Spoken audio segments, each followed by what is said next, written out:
She saw the fear in his young eyes then, but there was a strength as well. "Then I will not lose," he vowed. "Tell me what you know of the fighting in the river lands," she said. She had to learn if he was truly ready. "Less than a fortnight past, they fought a battle in the hills below the Golden Tooth," Robb said. "Uncle Edmure had sent Lord Vance and Lord Piper to hold the pass, but the Kingslayer descended on them and put them to flight. Lord Vance was slain. The last word we had was that Lord Piper was falling back to join your brother and his other bannermen at Riverrun, with Jaime Lannister on his heels. That's not the worst of it, though. All the time they were battling in the pass, Lord Tywin was bringing a second Lannister army around from the south. It's said to be even larger than Jaime's host. Father must have known that, because he sent out some men to oppose them under the king's own banner. He gave the command to some southern lordling, Lord Eric or Derrick or something like that, but Sir Raymond Darry rode with him, and the letter said there were other knights as well, and a force of father's own guardsmen. Only it was a trap. Lord Derrick had no sooner crossed the Red Fork than the Lannisters fell upon him, the king's banner be damned, and Gregor Clegane took them in the rear as they tried to pull back across the Mummer's Ford. This Lord Derrick and a few others may have escaped, no one is certain, but Sir Raymond was killed, and most of our men from Winterfell. Lord Tywin has closed off the King's Road, it's said, and now he's marching north toward Harrenhal, burning as he goes." Grim and grimmer, thought Catelyn. It was worse than she'd imagined. "You mean to meet him here?" she asked. "If he comes so far, but no one thinks he will," Robb said. "I've sent word to Howland Reed, father's old friend at Greywater Watch. If the Lannisters come up the neck, the Craddock men will bleed them every step of the way, but Galwad Glover says Lord Tywin is too smart for that, and Roose Bolton agrees. He'll stay close to the Trident, I believe, taking the castles of the River Lords one by one until Riverrun stands alone. We need to march south to meet him." The very idea of it chilled Catelyn to the bone. What chance would a 15-year-old boy have against seasoned battle commanders like Jaime and Tywin Lannister? "Is that wise? You are strongly placed here. It's said that the old kings in the north could stand at Moat Cailin and throw back hosts 10 times the size of their own."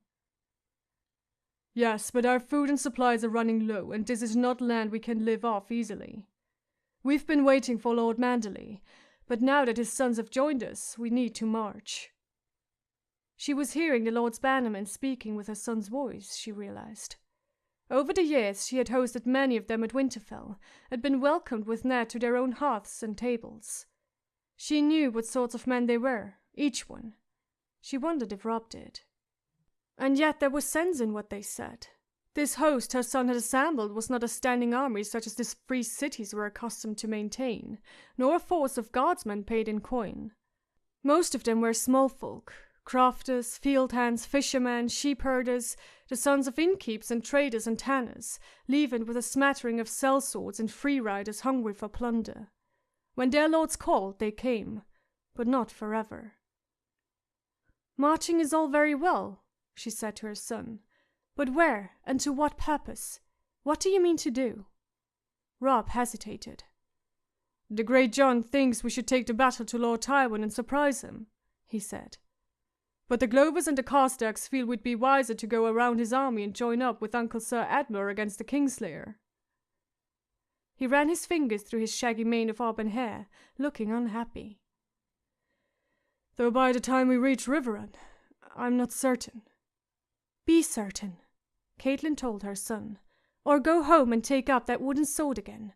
You cannot afford to seem indecisive in front of men like Roose Bolton and Rickard Karstark.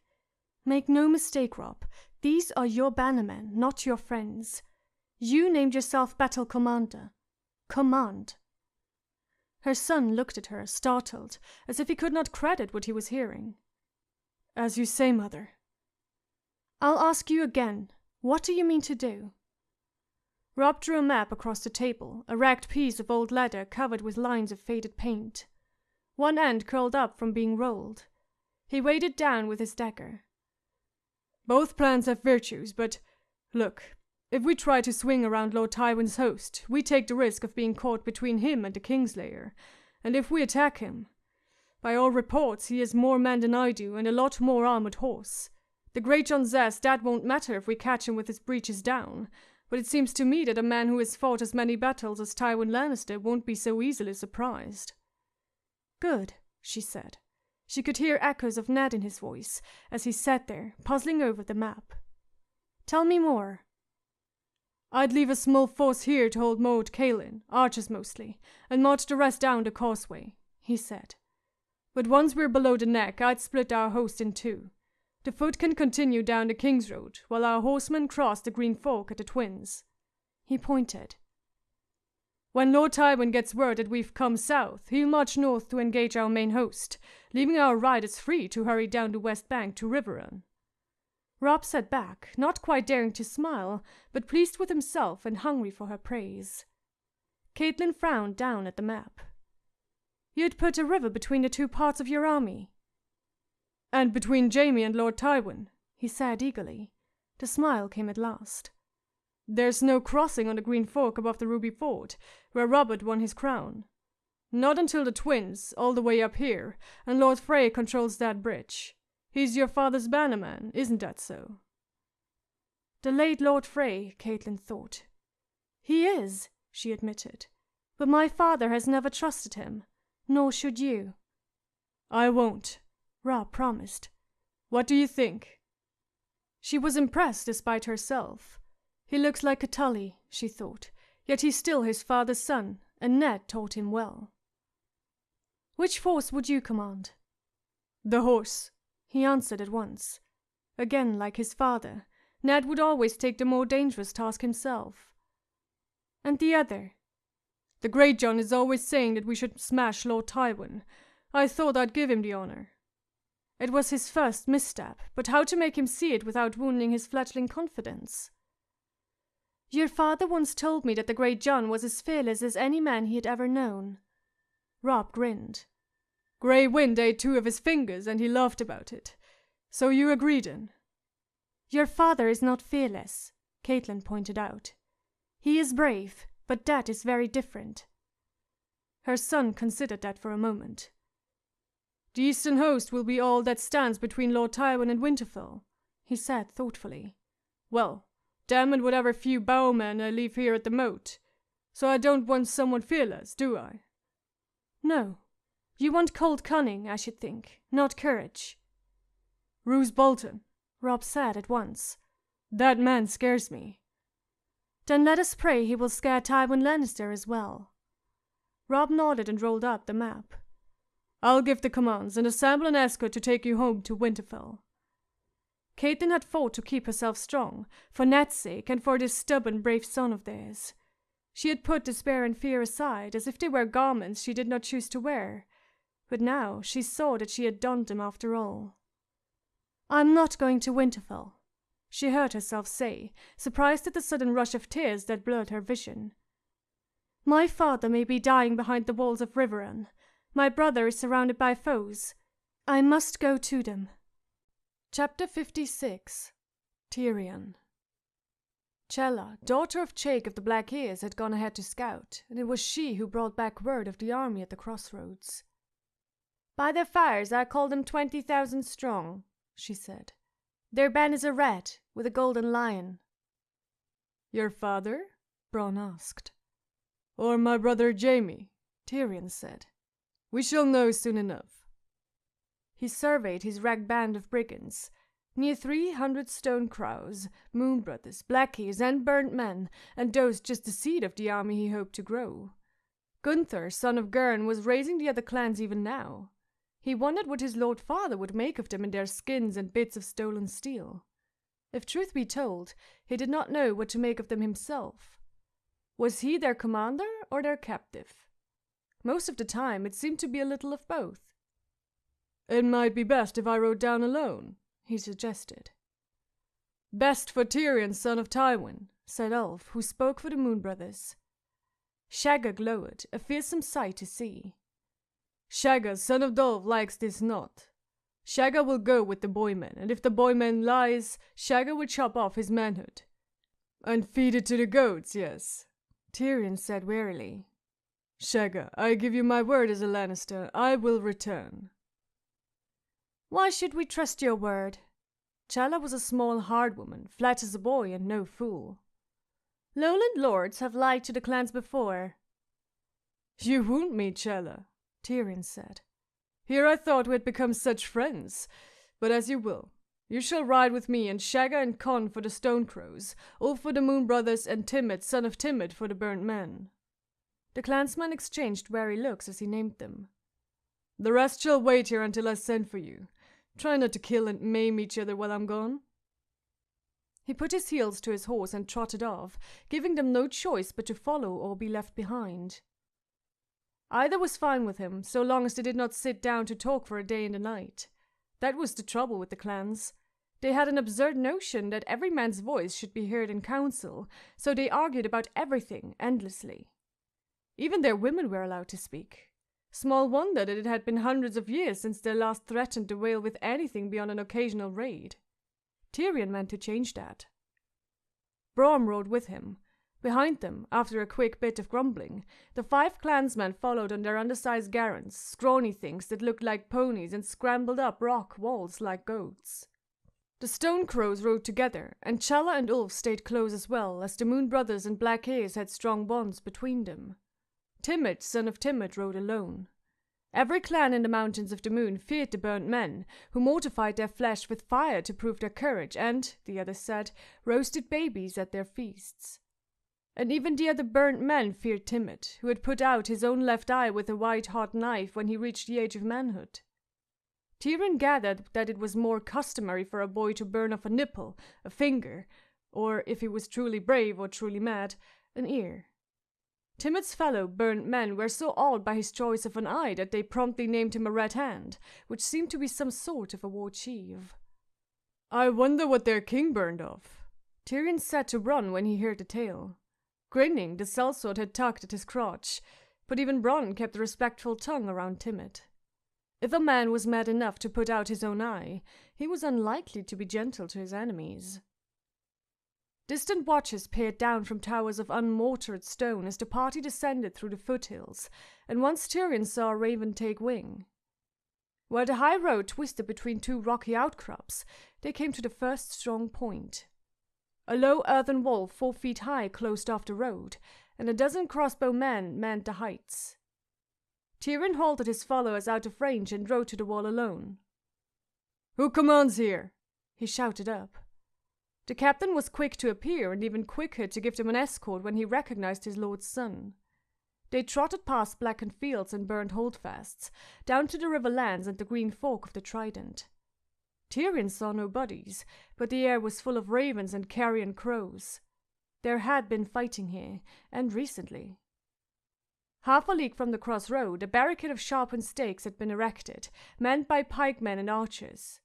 Behind the line, the camp spread out to the far distance. Thin fingers of smoke rose from hundreds of cook fires, mailed men sat under trees and honed their blades, and familiar banners fluttered from staffs thrust into the muddy ground. A party of mounted horsemen rode forward to challenge them as they approached the stakes. The knight who led them wore silver armor inlaid with amethysts and a striped purple and silver cloak. His shield bore a unicorn sigil, and a spiral horn 2 feet long jutted up from the brow of his horsehead helm. Tyrion reined up to greet him. "Sir Flemund." Sir Flemund Brax lifted his visor. "Tyrion," he said in astonishment. "My lord, we all feared you dead, or—" He looked at the clansmen uncertainly. "These companions of yours, bosom friends and loyal retainers," Tyrion said. "Where will I find my lord father?" "He has taken the inn at the crossroads for his quarters." Tyrion laughed. The inn at the crossroads. Perhaps the gods were just after all. "I will see him at once." "As you say, my lord." Sir Flemund wheeled his horse about and shouted commands. 3 rows of stakes were pulled from the ground to make a hole in the line. Tyrion led his party through. Lord Tywin's camp spread over leagues. Jealous estimate of 20,000 men could not be far wrong. The common man camped out in the open, but the knights had thrown up tents, and some of the high lords had erected pavilions as large as houses. Tyrion spied the red ox of the Presters, Lord Cracold's brindled boar, the burning tree of Morbrand, the badger of Lydon. Knights called out to him as he cantered past, and men-at-arms gaped at the clansman in open astonishment. Shagga was gaping back. Beyond a certainty, he had never seen so many men, horses, and weapons in all his days. The rest of the mountain brigands did a better job of guarding their faces, but Tyrion had no doubts that they were full as much in awe. Better and better. The more impressed they were with the power of the Lannisters, the easier they would be to command. The inn and its stables were much as he remembered, though little more than tumbled stones and blackened foundations remained where the rest of the village had stood. A gibbet had been erected in the yard, and the body that swung there was covered with ravens. At Tyrion's approach they took to the air, squawking and flapping their black wings. He dismounted and glanced up at what remained of the corpse. The birds had eaten her lips and eyes and most of her cheeks, bearing her stained red teeth in a hideous smile. "A room, a meal, and a flagon of wine, that was all I asked," he reminded her with a sigh of reproach. Boys emerged hesitantly from the stables to see their horses. Shagga did not want to give his up.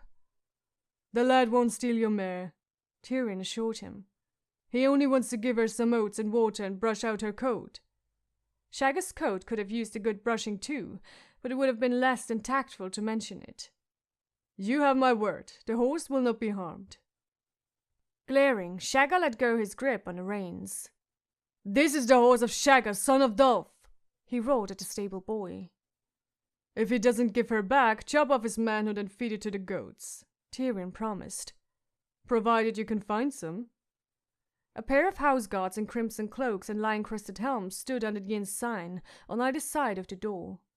Tyrion recognized their captain. "My father?" "In the common room, my lord." "My men will want meat and mead," Tyrion told him. "See that they get it."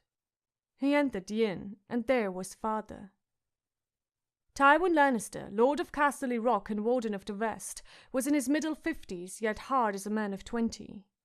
Even seated, he was tall, with long legs, broad shoulders, a flat stomach. His thin arms were corded with muscle. When his once thick golden hair had begun to recede, he had commanded his barber to shave his head. Lord Tywin did not believe in half measures.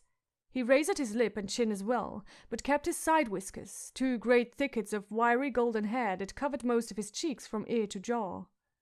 His eyes were a pale green, flecked with gold. A fool more foolish than most had once jested that even Lord Tywin's shit was flecked with gold. Some said the man was still alive, deep in the bowels of Casterly Rock. Sir Kevan Lannister, his father's only surviving brother, was sharing a flagon of ale with Lord Tywin when Tyrion entered the common room. His uncle was portly and balding, with a close-cropped yellow beard that followed the line of his massive jaw. Sir Kevan saw him first. "Tyrion," he said in surprise. "Uncle," Tyrion said, bowing. "And my lord father, what a pleasure to find you here." Lord Tywin did not stir from his chair, but he did give his dwarf son a long, searching look. "I see that the rumors of your demise were unfounded." "Sorry to disappoint you, father," Tyrion said. "No need to leap up and embrace me. I wouldn't want you to strain yourself." He crossed the room to their table, acutely unconscious of the way his stunted legs made him waddle with every step. Whenever his father's eyes were on him, he became uncomfortably aware of all his deformities and shortcomings. "Kind of you to go to war for me," he said as he climbed into a chair and helped himself to a cup of his father's ale. "By my lights, it was you who started this," Lord Tywin replied. "Your brother Jaime would have never meekly submitted to capture at the hands of a woman." "That's one way we differ, Jaime and I. He's taller as well, you may have noticed." His father ignored the sally. "The honor of our house was at stake. I had no choice but to ride. No man sheds Lannister blood with impunity." "Hear me roar," Tyrion said, grinning. The Lannister words. "Truth be told, none of my blood was actually shed, although it was a close thing once or twice. Morik and Jake were killed. I suppose you will be wanting some new men." "Don't trouble yourself, father. I've acquired a few of my own." He tried a swallow of the ale. It was brown and yeasty, so thick he could almost chew it. Very fine, in truth. A pity his father had hanged the inn keep. "How is your war going?" His uncle answered, "Well enough for the nonce. Sir Edmure had scattered small troops of men along his borders to stop our raiding, and your lord father and I were able to destroy most of them piecemeal before they could regroup." "Your brother has been covering himself with glory," his father said. "He smashed the Lords Vance and Piper at the Golden Tooth, and met the massed power of the Tullys under the walls of Riverrun. The Lords of the Trident have been put to rout. Sir Edmure Tully was taken captive, with many of his knights and bannermen.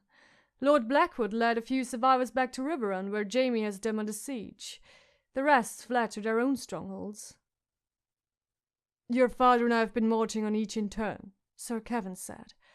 "With Lord Blackwood gone, Raventree fell at once, and Lady Went yielded Harrenhal for want of men to defend it. Sir Gregor burnt out the Pipers and the Brackens." "Leaving you unopposed," Tyrion said. "Not wholly," Sir Kevin said.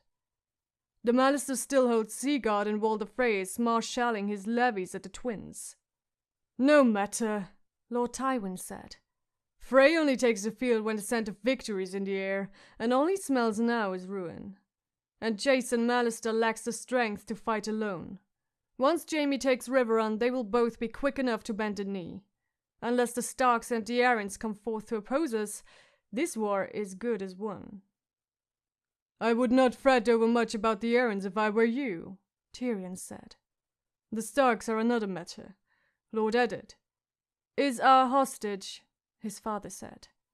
"He will lead no armies while he rots in a dungeon under the Red Keep." "No," Sir Kevin agreed. "But his son has called the banners and sits at Moat Cailin with a strong host around him." "No sword is strong until it's been tempered," Lord Tywin declared. "The Stark boy is a child. No doubt he likes the sound of war horns well enough, and the sight of his banners fluttering in the wind. But in the end, it comes down to butcher's work. I doubt he has the stomach for it." Things had gotten interesting while he'd been away, Tyrion reflected. "And what is our fearless monarch doing whilst all this butcher's work is being done?" he wondered. "How has my lovely and persuasive sister gotten Robert to agree to the imprisonment of his dear friend Ned?" "Robert Baratheon is dead," his father told him. "Your nephew reigns in King's Landing." That did take Tyrion aback. "My sister, you mean?" He took another gulp of ale. The realm would be a much different place with Cersei ruling in place of her husband. "If you have a mind to take yourself a views, I will give you a command," his father said. "Mark Piper and Carol Vance are loose in our rear, raiding our lands across the Red Fork." Tyrion made its king's sound. "The gall of them fighting back! Ordinarily I'd be glad to punish such rudeness, father, but the truth is, I've pressing business elsewhere." "Do you?" Lord Tywin did not seem odd. "We also have a pair of Ned Stark's afterthoughts making a nuisance of themselves by harassing my foraging parties. Beric Dondarrion, some young lordling with delusions of valor. He has that fat jape of a priest with him, the one who likes to set his sword on fire. Do you think you might be able to deal with them as you scamper off, without making too much a botch of it?" Tyrion wiped his mouth with the back of his hand and smiled. "Father, it warms my heart to think that you might entrust me with, 20 men? 50? Are you sure you can spare so many? Well, no matter. If I should come across Thoros or Lord Beric, I shall spank them both." He climbed down from his chair and waddled to the sideboard, where a wheel of veined white cheese sat surrounded by fruit. "First, though, I have some promises of my own to keep," he said as he sliced off a wedge. "I shall require 3,000 helms and as many hauberks, plus swords, pikes, steel spearheads, maces, battle-axes, gauntlets, gorgets, greaves, breastplates, wagons to carry all this." The door behind him opened with a crash, so violently that Tyrion almost dropped his cheese. Sir Kevin leapt up, swearing, as the captain of the guard went flying across the room to smash against the hearth. As he tumbled down into the cold ashes, his lion helm askew, Shagga snapped a man's sword in two over a knee thick as a tree trunk, threw down the pieces, and lumbered into the common room. He was preceded by his stench, riper than the cheese and overpowering in the closed space. "Little redcape," he snarled. "When next you bear steel on Shagga, son of Dolf, I will chop off your manhood and roast it in the fire." "What, no goats?" Tyrion asked, taking a bit of cheese. The other clansmen followed Shagga into the common room, Bronn with them. The sellsword gave Tyrion a rueful shrug. "Who might you be?" Lord Tywin asked, cool as snow. "They followed me home, father," Tyrion explained. "May I keep them? They don't eat much." No one was smiling. "By what right do you savages intrude on our councils?" demanded Sir Kevan. "Savages, Lowlander. Con might have been handsome if you washed him. We are free men, and free men by rights sit on all war councils." "Which one is the Lion Lord?" Challa asked. "They are both old men," announced Timett, son of Timett, who had yet to see his 20th year. Sir Kevan's hand went to his sword hilt, but his brother placed 2 fingers on his wrist and held him fast. Lord Tywin seemed unperturbed. "Tyrion, have you forgotten your courtesies? Kindly acquaint us with our honored guests." Tyrion licked his fingers. "With pleasure," he said. "The fair maid is Challa, daughter of Chaik of the Black Ears." "I'm no maid," Challa protested. "My sons have taken 50 years among them." "May they take 50 more." Tyrion waddled away from her. "This is Conn, son of Corret. Shagga, son of Dolf, is the one who looks like Casterly Rock with hair. They're Stonecrows. Here is Ulf, son of Omar of the Moon Brothers, and here Timett, son of Timett, a red hand of the Burnt Men. And this is Bronn, a sellsword of no particular allegiance. He has already changed sides twice in the short time I've known him. You and he ought to get on famously, father."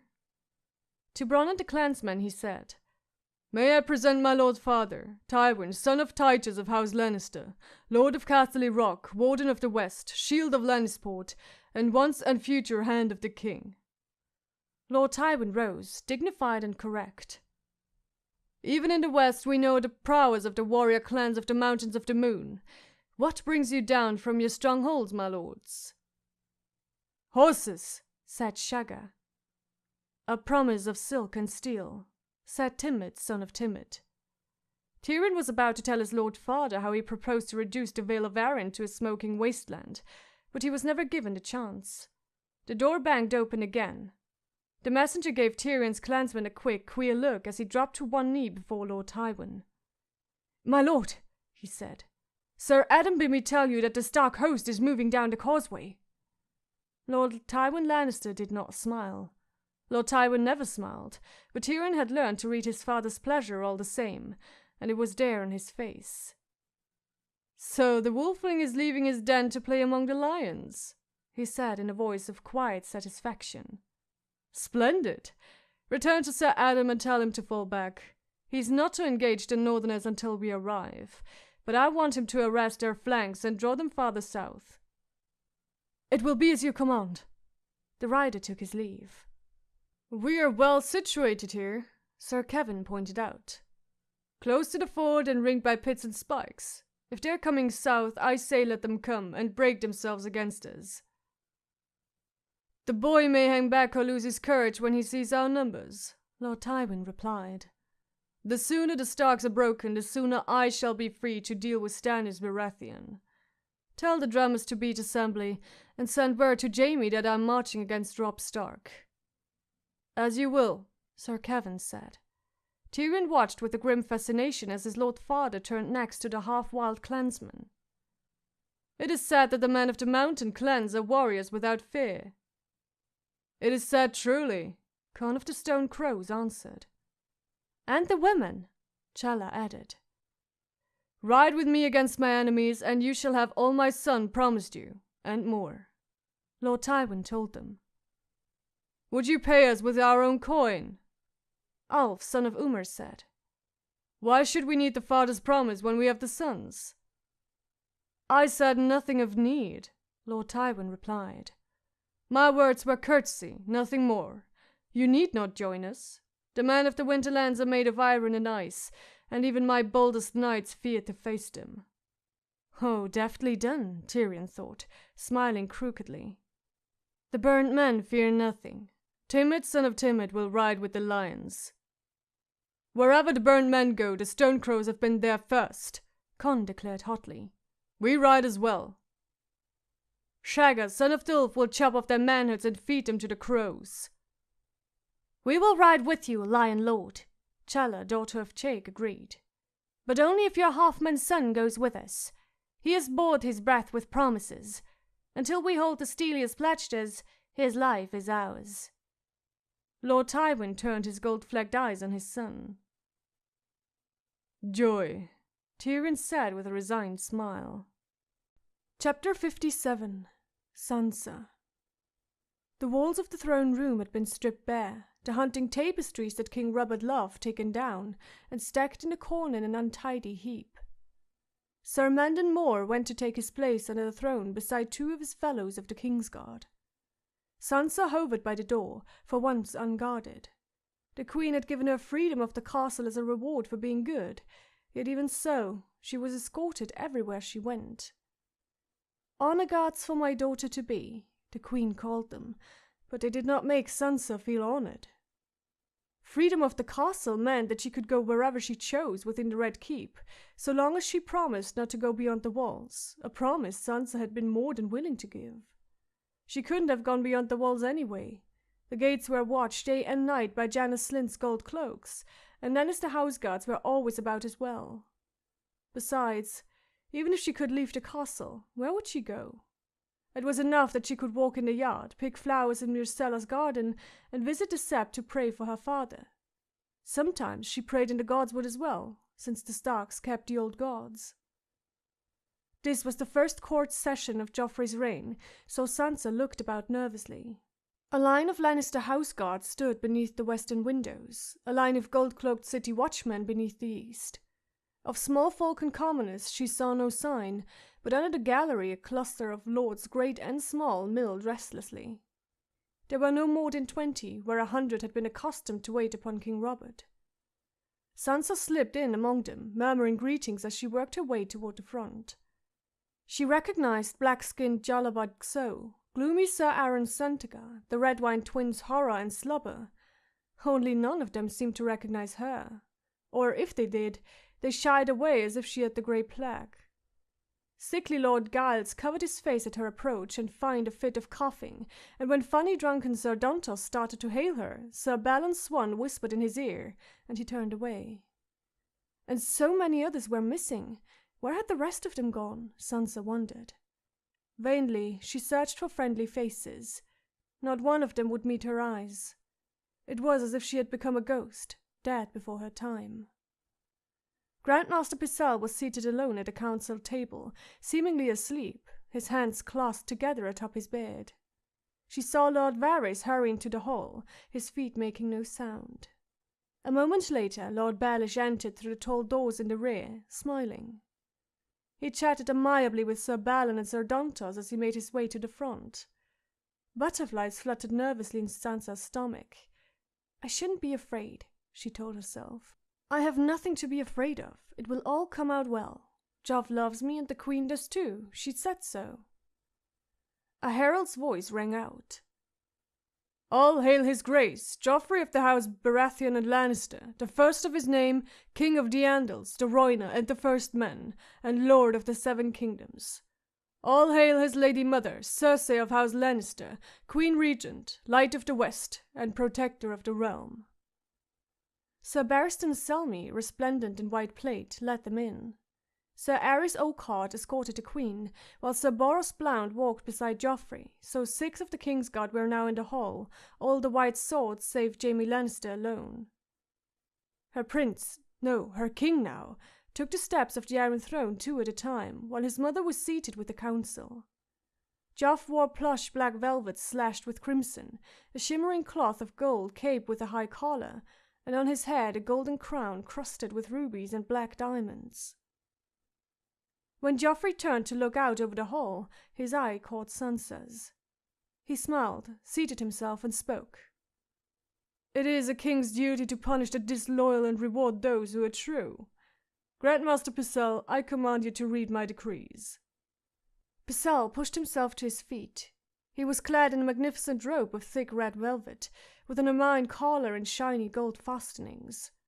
From a drooping sleeve, heavy with gilded scrollwork, he drew a parchment, unrolled it, and began to read a long list of names, commanding each in the name of king and council to present themselves and swear their fealty to Joffrey. Failing that, they would be adjudged traitors, their lands and titles forfeit to the throne. The names he read made Sansa hold her breath. Lord Stannis Baratheon, his lady wife, his daughter.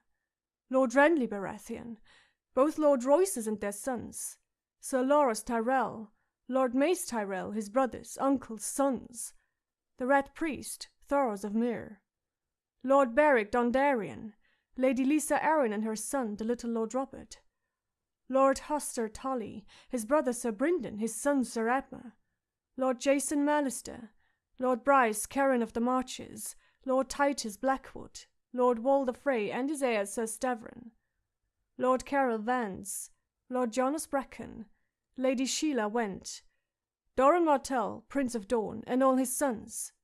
So many, she thought, as Pycelle read on and on. It will take a whole flock of ravens to send out these commands. And at the end, near last, came the names Sansa had been dreading. Lady Catelyn Stark, Robb Stark, Brendan Stark, Rickon Stark, Arya Stark. Sansa stifled a gasp. Arya. They wanted Arya to present herself and swear an oath.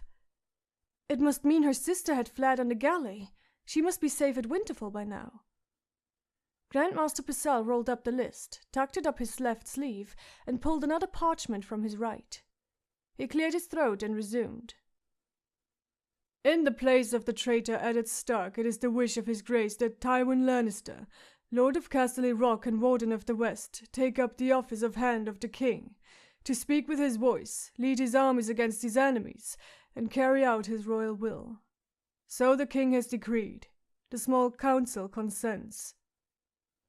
In the place of the traitor Stannis Baratheon, it is the wish of his grace that his lady mother, the Queen Regent Cersei Lannister, who has ever been his staunchest support, be seated upon his small council, that she may help him rule wisely and with justice. So the king has decreed. The small council consents. Sansa heard a soft murmuring from the lords around her, but it was quickly stilled. Pycelle continued. It is also the wish of his grace that his loyal servant, Janos Slynt, commander of the city watch of King's Landing, be at once raised to the rank of lord and granted the ancient seat of Harrenhal, with all its attendant lands and incomes, and that his sons and grandsons shall hold these honors after him until the end of time. It is moreover his command that Lord Slynt be seated immediately upon his small council, to assist in the governance of the realm. So the king has decreed. The small council consents. Sansa glimpsed motion from the corner of her eye as Janos Slynt made his entrance.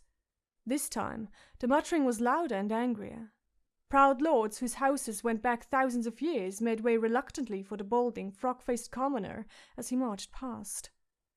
Golden scales had been sewn into the black velvet of his doublet, and rang together softly with each step. His cloak was checked black and gold satin. Two ugly boys who must have been his sons went before him, struggling with the weight of a heavy metal shield as tall as they were. For his sigil he had taken a bloody spear, gold on a night-black field. The sight of it raised goose prickles up and down Sansa's arms. As Lord Slynt took his place, Grandmaster Pycelle resumed. Lastly, in these times of treason and turmoil, with our beloved Robert so lately dead, it is the view of the council that the life and safety of King Joffrey is of paramount importance. He looked to the Queen. Cersei stood. Sir Barristan Selmy, stand forth. Sir Barristan had been standing at the foot of the Iron Throne, as still as any statue, but now he went to one knee and bowed his head. Your Grace, I am yours to command. Rise, Sir Barristan, Cersei Lannister said. You may remove your helm. My lady? Standing, the old knight took off his high white helm, though he did not seem to understand why. You have served the realm long and faithfully, good sir, and every man and woman in the 7 kingdoms owes you thanks. Yet, now I fear your service is at an end. It is the wish of king and council that you lay down your heavy burden. My burden? I fear I do not. The new made lord, Janos Slynt, spoke up, his voice heavy and blunt. Her Grace is trying to tell you that you are relieved as Lord Commander of the Kingsguard. The tall, white-haired knight seemed to shrink as he stood there, scarcely breathing. Your Grace, he said at last. The Kingsguard is a sworn brotherhood. Our vows are taken for life. Only death may relieve the Lord Commander of his sacred trust. Whose death, Sir Barristan? The Queen's voice was soft as silk, but her words carried the whole length of the hall. Yours, or your king's? You let my father die, Joffrey said accusingly from atop the Iron Throne. You're too old to protect anybody. Sansa watched as the knight peered up at his new king. She had never seen him look his years before, yet now he did. Your Grace, he said. I was chosen for the White Swords in my 23rd year. It was all I had ever dreamed, from the moment I first took sword in hand. I gave up all claim to my ancestral keep. The girl I was to wed married my cousin in my place. I had no need of land or sons. My life would be lived for the realm. Sir Gerald Hightower himself heard my vows.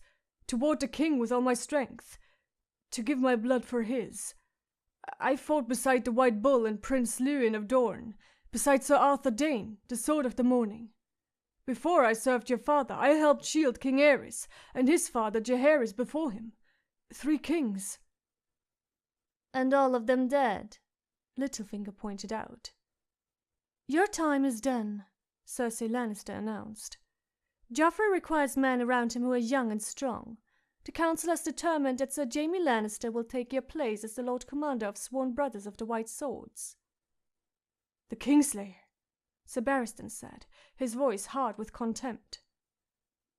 The false knight who profaned his blade with the blood of the king he had sworn to defend.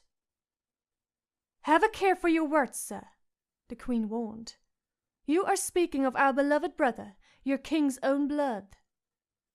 Lord Varys spoke, gentler than the others. We are not unmindful of your service, good sir. Lord Tywin Lannister has generously agreed to grant you a handsome tract of land north of Lannisport, beside the sea, with gold and men sufficient to build you a stout keep, and servants to see to your every need. Sir Barristan looked up sharply. A hall to die in and men to bury me. I thank you, my lords, but I spit upon your pity. He reached up and undid the clasps that held his cloak in place, and the heavy white garment slithered from his shoulders to fall in a heap on the floor. His helmet dropped with a clang. I am a knight, he told them. He opened the silver fastenings of his breastplate and let that fall as well. I shall die a knight. A naked knight, it would seem, quipped Littlefinger. They all laughed then. Joffrey on his throne and the lords standing attendance, Janos Slynt and Queen Cersei and Sandor Clegane, and even the other men of the Kingsguard, the 5 who had been his brothers until a moment ago. Surely that must have hurt the most, Sansa thought.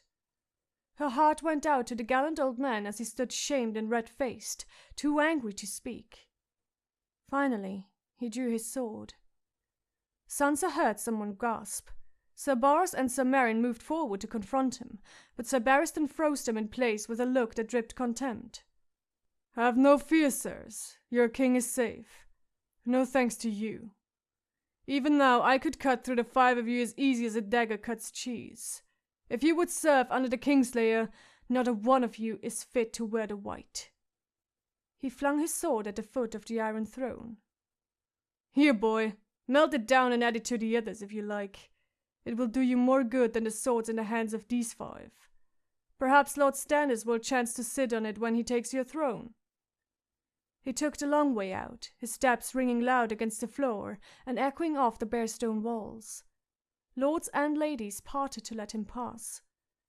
Not until the pages had closed the great oak and bronze doors behind him did Sansa hear sounds again. Soft voices, uneasy stirrings, the shuffle of papers from the council table. He called me boy, Joffrey said peevishly, sounding younger than his years. He talked about my Uncle Stannis, too. Idle talk, said Varys the eunuch, without meaning. He could be making plots with my uncles. I want him seized and questioned. No one moved. Joffrey raised his voice. I said I want him seized. Janos Slynt rose from the council table. My gold cloaks will see to it, your grace. Good, said King Joffrey. Lord Janos strode from the hall, his ugly sons double-stepping to keep up as they lugged the great metal shield with the arms of House Slynt. Your grace, Littlefinger reminded the king. If we might resume, the 7 are now 6. We find ourselves in need of a new sword for your Kingsguard. Joffrey smiled. Tell them, mother. The king and council have determined that no man in the 7 kingdoms is more fit to guard and protect his grace than his sworn shield, Sandor Clegane. How do you like that, dog? King Joffrey asked. The hound's scarred face was hard to read. He took a long moment to consider. Why not? I have no lands nor wife to forsake, and who'd care if I did? The burnt side of his mouth twisted. But I warn you, I'll say no knight's vows. The sworn brothers of the Kingsguard have always been knights, Sir Boros said firmly. Until now, the hound said in his deep rasp, and Sir Boros fell silent.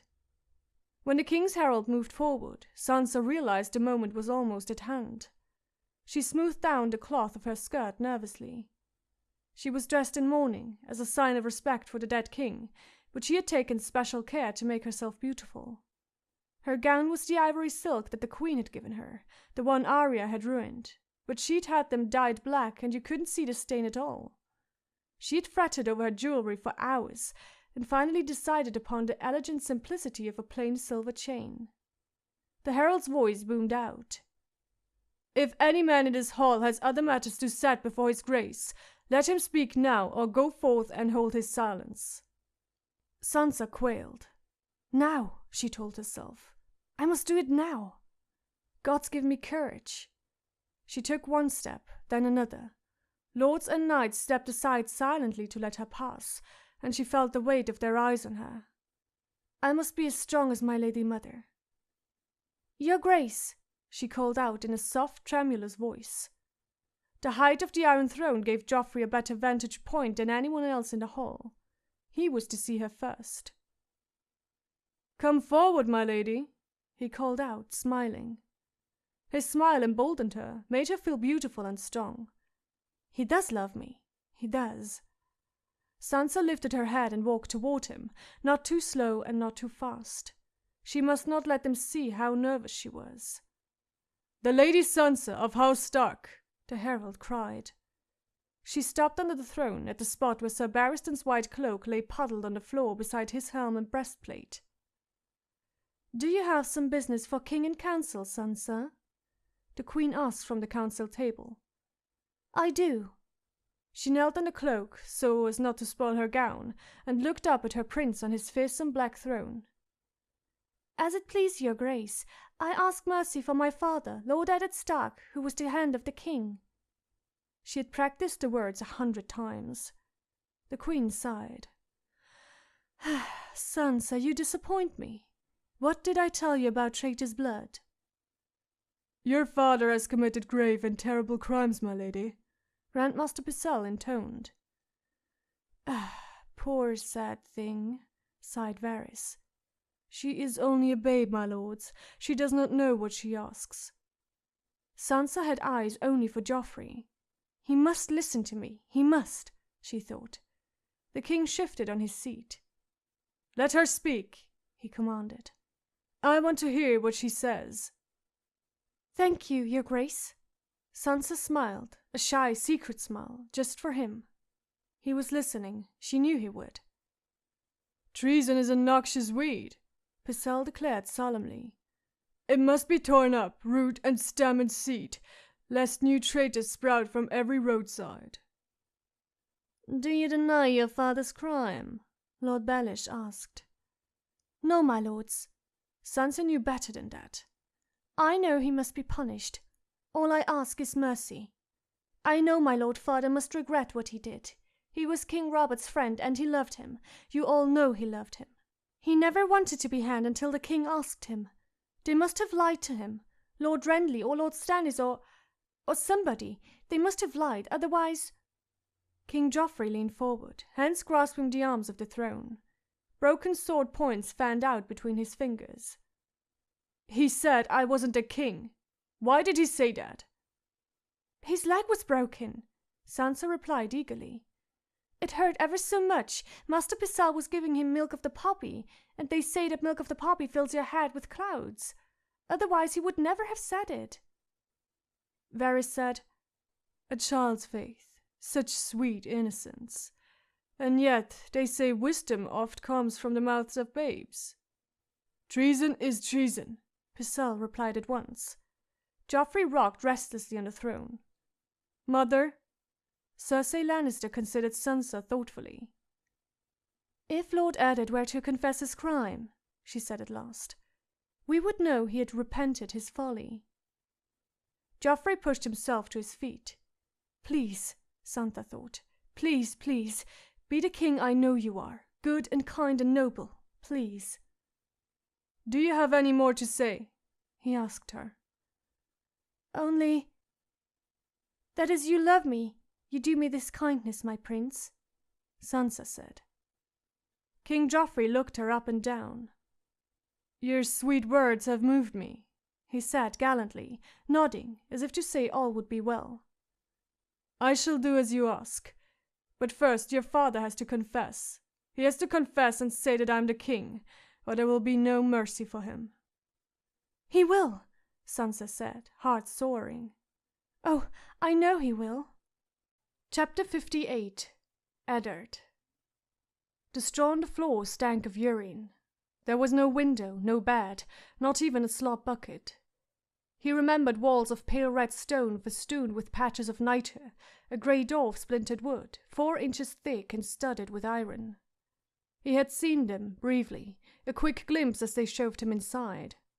Once the door had slammed shut, he had seen no more. The dark was absolute. He had as well been blind. Or dead, buried with his king. Robert," he murmured as his groping hand touched the cold stone wall, his leg throbbing with every motion. He remembered the jest the king had shared in the crypts of Winterfell, as the kings of winter looked on with cold stone eyes. "The king eats," Robert had said, "and the hand takes the shit." How he had loved. Yet he had gotten it wrong. The king dies, Ned Stark thought, and the hand is buried. The dungeon was under the Red Keep, deeper than he dared imagine. He remembered the old stories about Maegor the Cruel, who murdered all the masons who labored on his castle, so they might never reveal its secrets. He damned them all. Littlefinger, Janos Slynt and his gold cloaks, the Queen, the Kingslayer, Pycelle and Varys and Sir Barristan, even Lord Renly, Robert's own blood, who had run when he was needed most. Yet in the end, he blamed himself. "Fool!" he cried to the darkness. "Thrice damned blind fool!"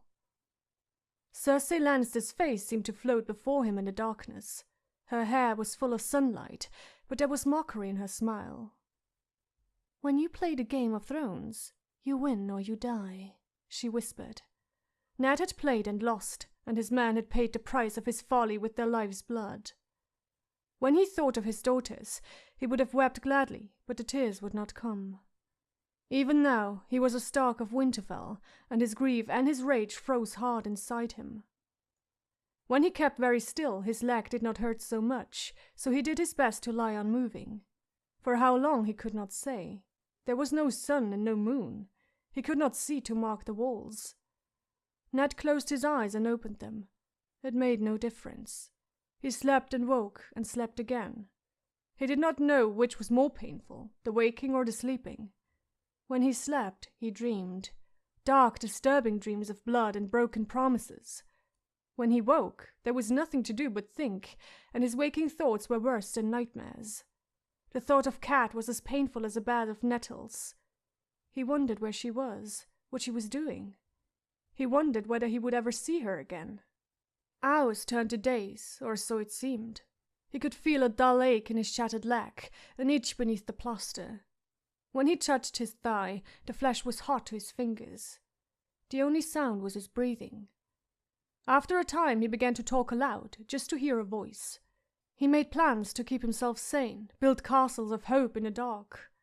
Robert's brothers were out in the world, raising armies at Dragonstone and Storm's End. Alan and Harwin would return to King's Landing with the rest of his household guard once they had dealt with Sir Gregor. Caitlin would race the north when the word reached her, and the Lords of River and Mountain and Vale would join her. He found himself thinking of Robert more and more. He saw the king as he had been in the flower of his youth, tall and handsome, his great antlered helm on his head, his warhammer in hand, sitting his horse like a horned god. He heard his laughter in the dark, saw his eyes, blue and clear as mountain lakes. "Look at us, Ned," Robert said. "Gods, how did we come to this? You here and me killed by a pig. We won a throne together." "I failed you, Robert," Ned thought. He could not say the words. "I lied to you, hid the truth. I let them kill you." The king heard him. "You stiff-necked fool," he muttered. "Too proud to listen. Can you eat pride, Stark? Will honor shield your children?" Cracks ran down his face, fissures opening in the flesh, and he reached up and ripped the mask away. It was not Robert at all. It was Littlefinger, grinning, mocking him. When he opened his mouth to speak, his lies turned to pale grey moths and took wing. Ned was half asleep when the footsteps came down the hall. At first he thought he dreamed them. It had been so long since he had heard anything but the sound of his own voice. Ned was feverish by then, his leg a dull agony, his lips parched and cracked. When the heavy wooden door creaked open, the sudden light was painful to his eyes. A Gowler thrust a jug at him. The clay was cool and beaded with moisture. Ned grasped it with both hands and gulped eagerly. Water ran from his mouth and dripped down through his beard. He drank until he thought he would be sick. "How long?" he asked weakly when he could drink no more. The Gowler was a scarecrow of a man with a rat's face and frayed beard, clad in a mail shirt and a leather half-cape. "No talking," he said as he wrenched the jug from Ned's hands. "Please," Ned said. "My daughters."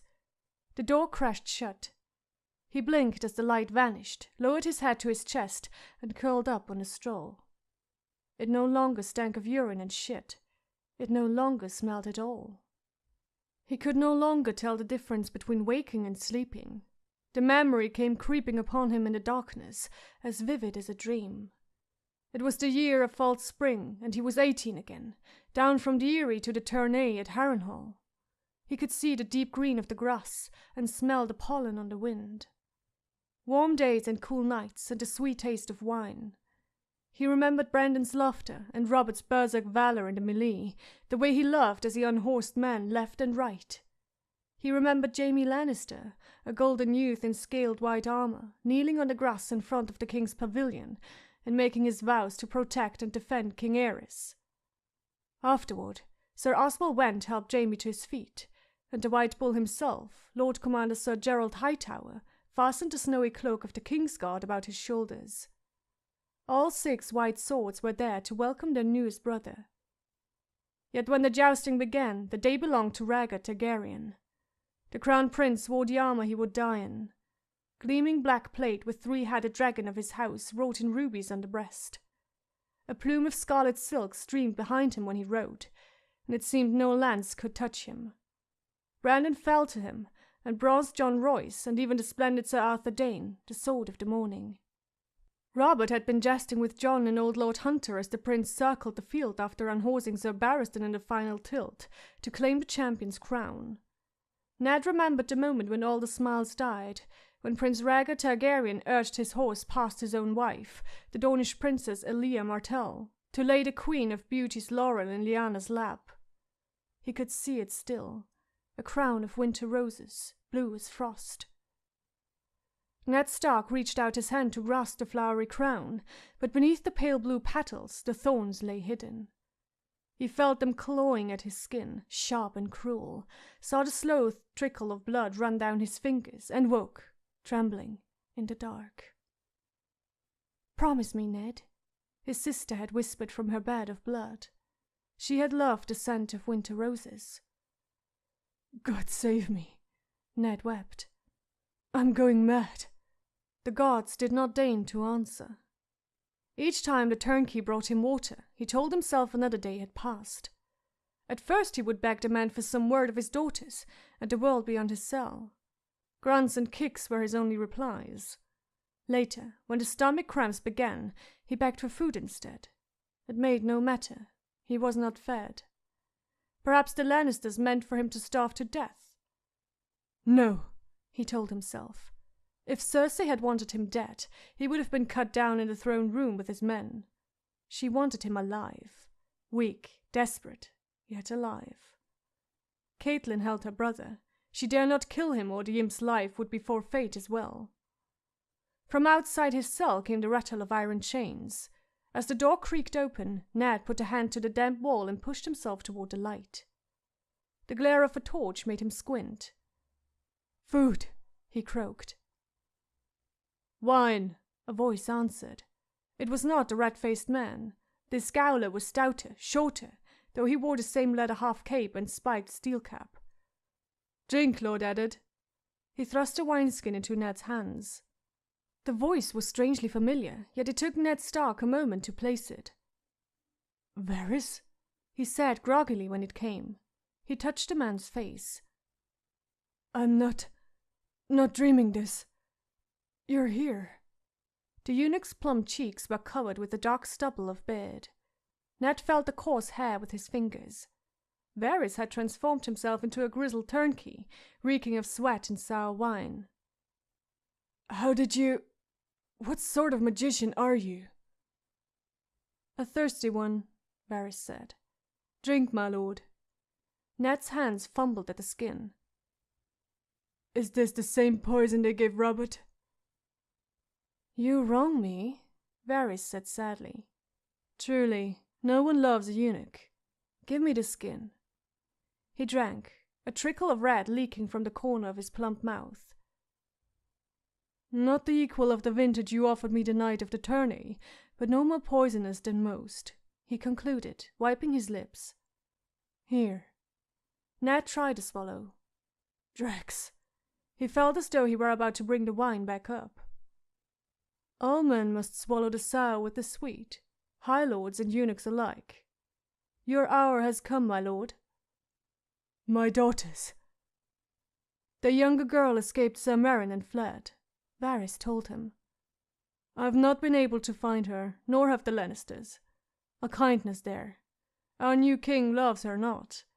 Your older girl is still betrothed to Joffrey. Cersei keeps her close. She came to court a few days ago to plead that you be spared. A pity you couldn't have been there. You would have been touched." He leaned forward intently. "I trust you realize that you're a dead man, Lord Eddard." "The Queen will not kill me," Ned said. His head swam. The wine was strong, and it had been too long since he'd eaten. Cat holds her brother." "The wrong brother," Varys sighed. "And lost to her, in any case. She let the imp slip through her fingers. I expect he's dead by now, somewhere in the mountains of the moon." "If that is true, slit my throat and have done with it." He was dizzy from the wine, tired and heartsick. "Your blood is the last thing I desire." Ned frowned. "When they slaughtered my guard, you stood beside the Queen and watched, and said not a word." "And would again. I seem to recall that I was unarmed, unarmored, and surrounded by Lannister swords." The eunuch looked at him curiously, tilting his head. "When I was a young boy, before I was cut, I traveled with a troop of mummers through the free cities. They taught me that each man has a role to play, in life as well as mummery. So it is at court. The king's justice must be fearsome, the master of coin must be frugal, the lord commander of the Kingsguard must be valiant, and the master of whisperers must be sly and obsequious and without scruple. A courageous informer would be as useless as a cowardly knight." He took the wineskin back and drank. Ned studied the eunuch's face, searching for truth beneath the mummer's scars and false stubble. He tried some more wine. This time it went down easier. "Can you free me from this pit?" I could, but will I? No. Questions should be asked, and the answers would lead back to me. Ned had expected no more. You're blunt. A eunuch has no honor, and a spider does not enjoy the luxury of scruples, my lord. Would you at least consent to carry a message out for me? That would depend on the message. I will gladly provide you with paper and ink, if you like. And when you have written what you will, I will take the letter and read it, and deliver it or not, as best serves my own ends. Your own ends? What ends are those, Lord Varys? Peace, Varys replied without hesitation. If there was one soul in King's Landing who was truly desperate to keep Robert Baratheon alive, it was me.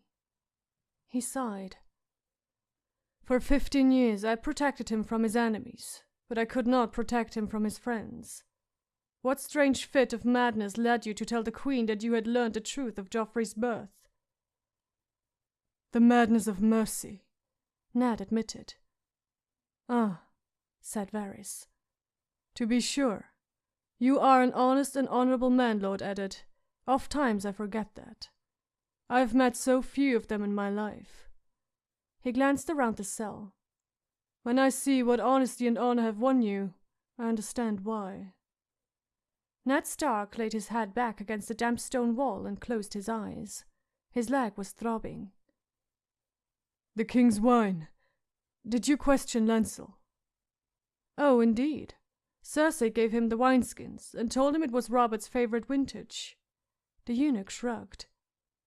A hunter lives a perilous life. If the boar had not done for Robert, it would have been a fall from a horse, the bite of a wood adder, an arrow gone astray. The forest is the abattoir of the gods.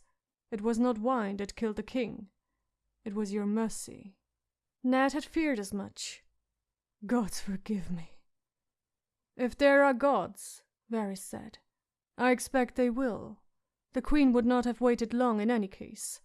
Robert was becoming unruly, and she needed to be rid of him to free her hands to deal with his brothers. They are quite a pair, Stannis and Renly. The Iron Gauntlet and the Silk Glove. He wiped his mouth with the back of his hand. You have been foolish, my lord. You ought to have heeded Littlefinger when he urged you to support Joffrey's succession. How could you know of that? Varys smiled. I know, that's all that need concern you. I also know that on the morrow the Queen will pay you a visit. Slowly, Ned raised his eyes. Why? Cersei is frightened of you, my lord, but she has other enemies she fears even more. Her beloved Jaime is fighting the River Lords even now. Lysa Arryn sits in the Eyrie, ringed in stone and steel, and there is no love lost between her and the Queen. In Dorne, the Martells still brood on the murder of Princess Elia and her babes. And now your son marches down the neck with a northern host at his back. Robb is only a boy, Ned said, aghast. A boy with an army, Varys said. Yet only a boy, as you say. The king's brothers are the ones giving Cersei sleepless nights, Lord Stannis in particular. His claim is the true one. He is known for his prowess as a battle commander, and he is utterly without mercy. There is no creature on earth half so terrifying as a truly just man. No one knows what Stannis had been doing on Dragonstone, but I will wager you that he's gathered more swords than seashells. So here is Cersei's nightmare. While her father and brother spent their power battling Starks and Tullys, Lord Stannis will land, proclaim himself king, and lop off her son's curly blonde head. And her own in the bargain, though I truly believe she cares more about the boy. Stannis Baratheon is Robert's true heir, Ned said. The throne is by his rights. I would welcome his ascent. Varys tsked. Cersei will not want to hear that, I promise you. Stannis may win the throne, but only your rotting head will remain to cheer unless you guard that tongue of yours. Sansa begged so sweetly. It would be a shame if you threw it all away. You're being given your life back, if you'll take it. Cersei is no fool. She knows a tame wolf is of more use than a dead one. You want me to serve the woman who murdered my king, butchered my men, and crippled my son? Ned's voice was thick with disbelief. I want you to serve the realm, Varys said. Tell the queen that you will confess your vile treason, command your son to lay down his sword, and proclaim Joffrey as the true heir. Offer to denounce Stannis and Renly as faithless usurpers. Our green-eyed lioness knows you are a man of honor.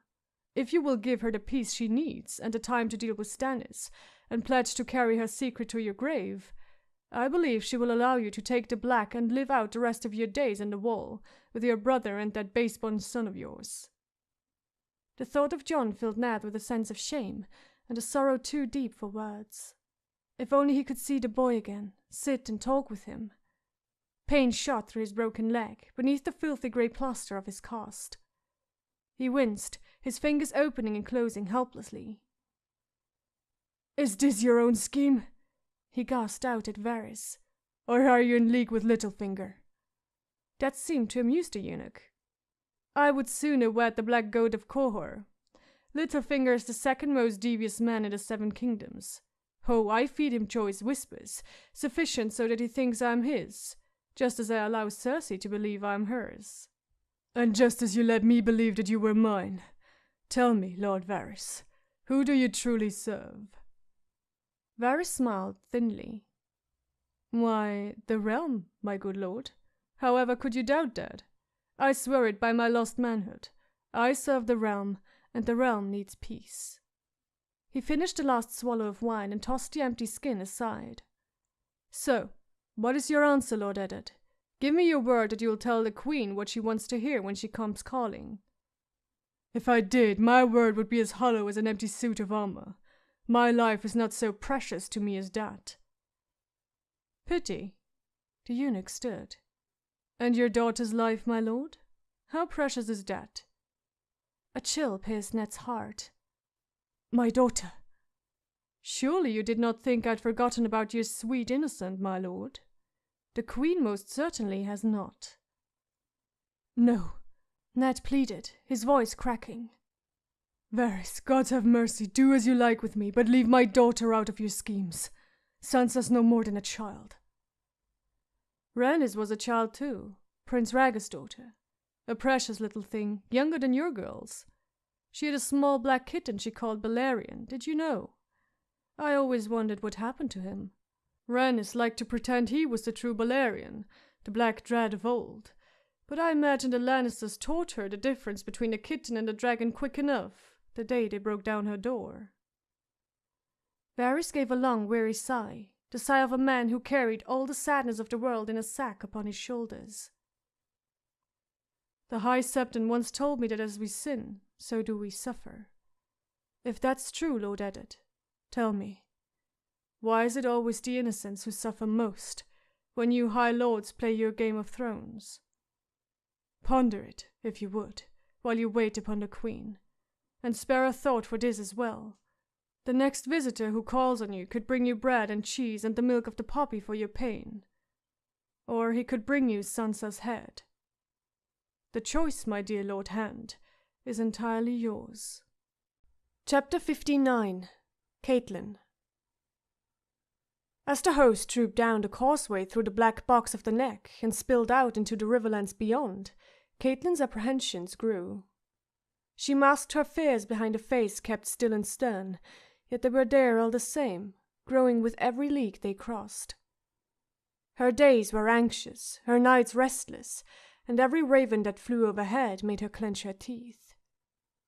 She feared for her Lord Father, and wondered at his ominous silence. She feared for her brother Edmure, and prayed that the gods would watch over him if he must face the Kingslayer in battle. She feared for Ned and her girls, and for the sweet sons she had left behind at Winterfell. And yet there was nothing she could do for any of them, and so she made herself put all thought of them aside.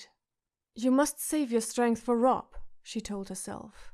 "He is the only one you can help. You must be as fierce and hard as the North, Catelyn Tully. You must be a Stark for true now, like your son." Robb rode at the front of the column, beneath the flapping white banner of Winterfell. Each day he would ask one of his lords to join him, so they might confer as they marched. He honored every man in turn, showing no favorites, listening as his Lord Father had listened, weighing the words of one against the other. He has learned so much from Ned, she thought as she watched him, But has he learned enough? The Blackfish had taken 100 picked men and 100 swift horses and raced ahead to screen their movements and scout the way. The reports Sir Brynnon's riders brought back did little to reassure her. Lord Tywin's host was still many days to the south, but Walder Frey, Lord of the Crossing, had assembled a force of near 4,000 men at his castles on the Green Fork. Late again, Caitlin murmured when she heard. It was the Trident all over, damn the man. Her brother Admer had called the banners. By rights, Lord Frey should have gone to join the Tully host at Riverrun, yet here he sat.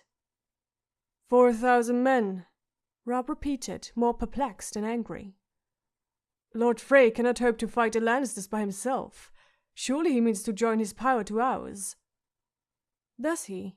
Caitlin asked. She had ridden forward to join Robb and Robert Glover, his companion of the day. The vanguard spread out behind them, a slow-moving forest of lances and banners and spears. I wonder. Expect nothing of Walder Frey, and you will never be surprised. He's your father's bannerman. Some men take their oaths more seriously than others, Robb, and Lord Walder was always friendlier with Casterly Rock than my father would have liked. One of his sons is wed to Tywin Lannister's sister. That means little of itself, to be sure. Lord Walder has sired a great many of children over the years, and they must needs marry someone. Still. Do you think he means to betray us to the Lannisters, my lady? Robert Glover asked gravely. Caitlin sighed.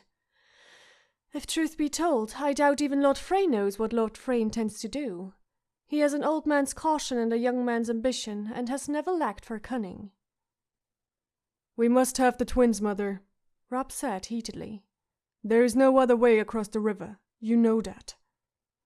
Yes, and so does Walder Frey, you can be sure of that. That night they made camp on the southern edge of the box, halfway between the King's Road and the river.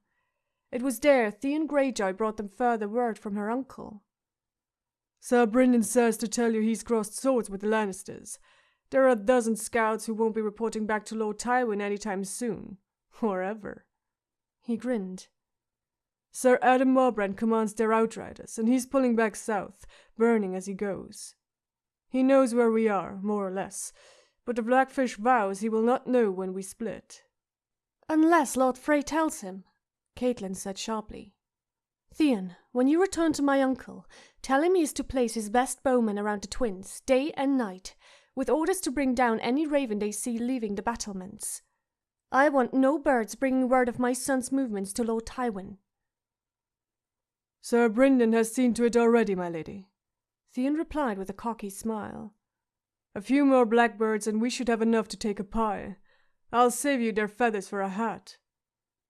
She ought to have known that Bryndon Blackfish would be well ahead of her.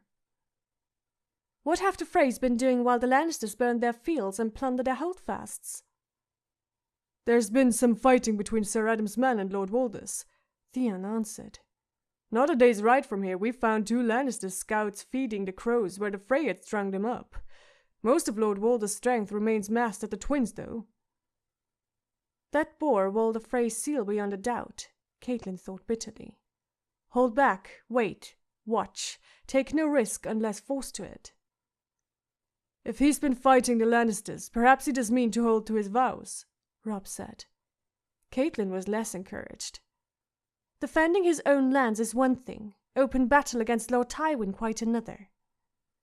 Robb turned back to Theon Greyjoy. Has the Blackfish found any other way across the Green Fork? Theon shook his head.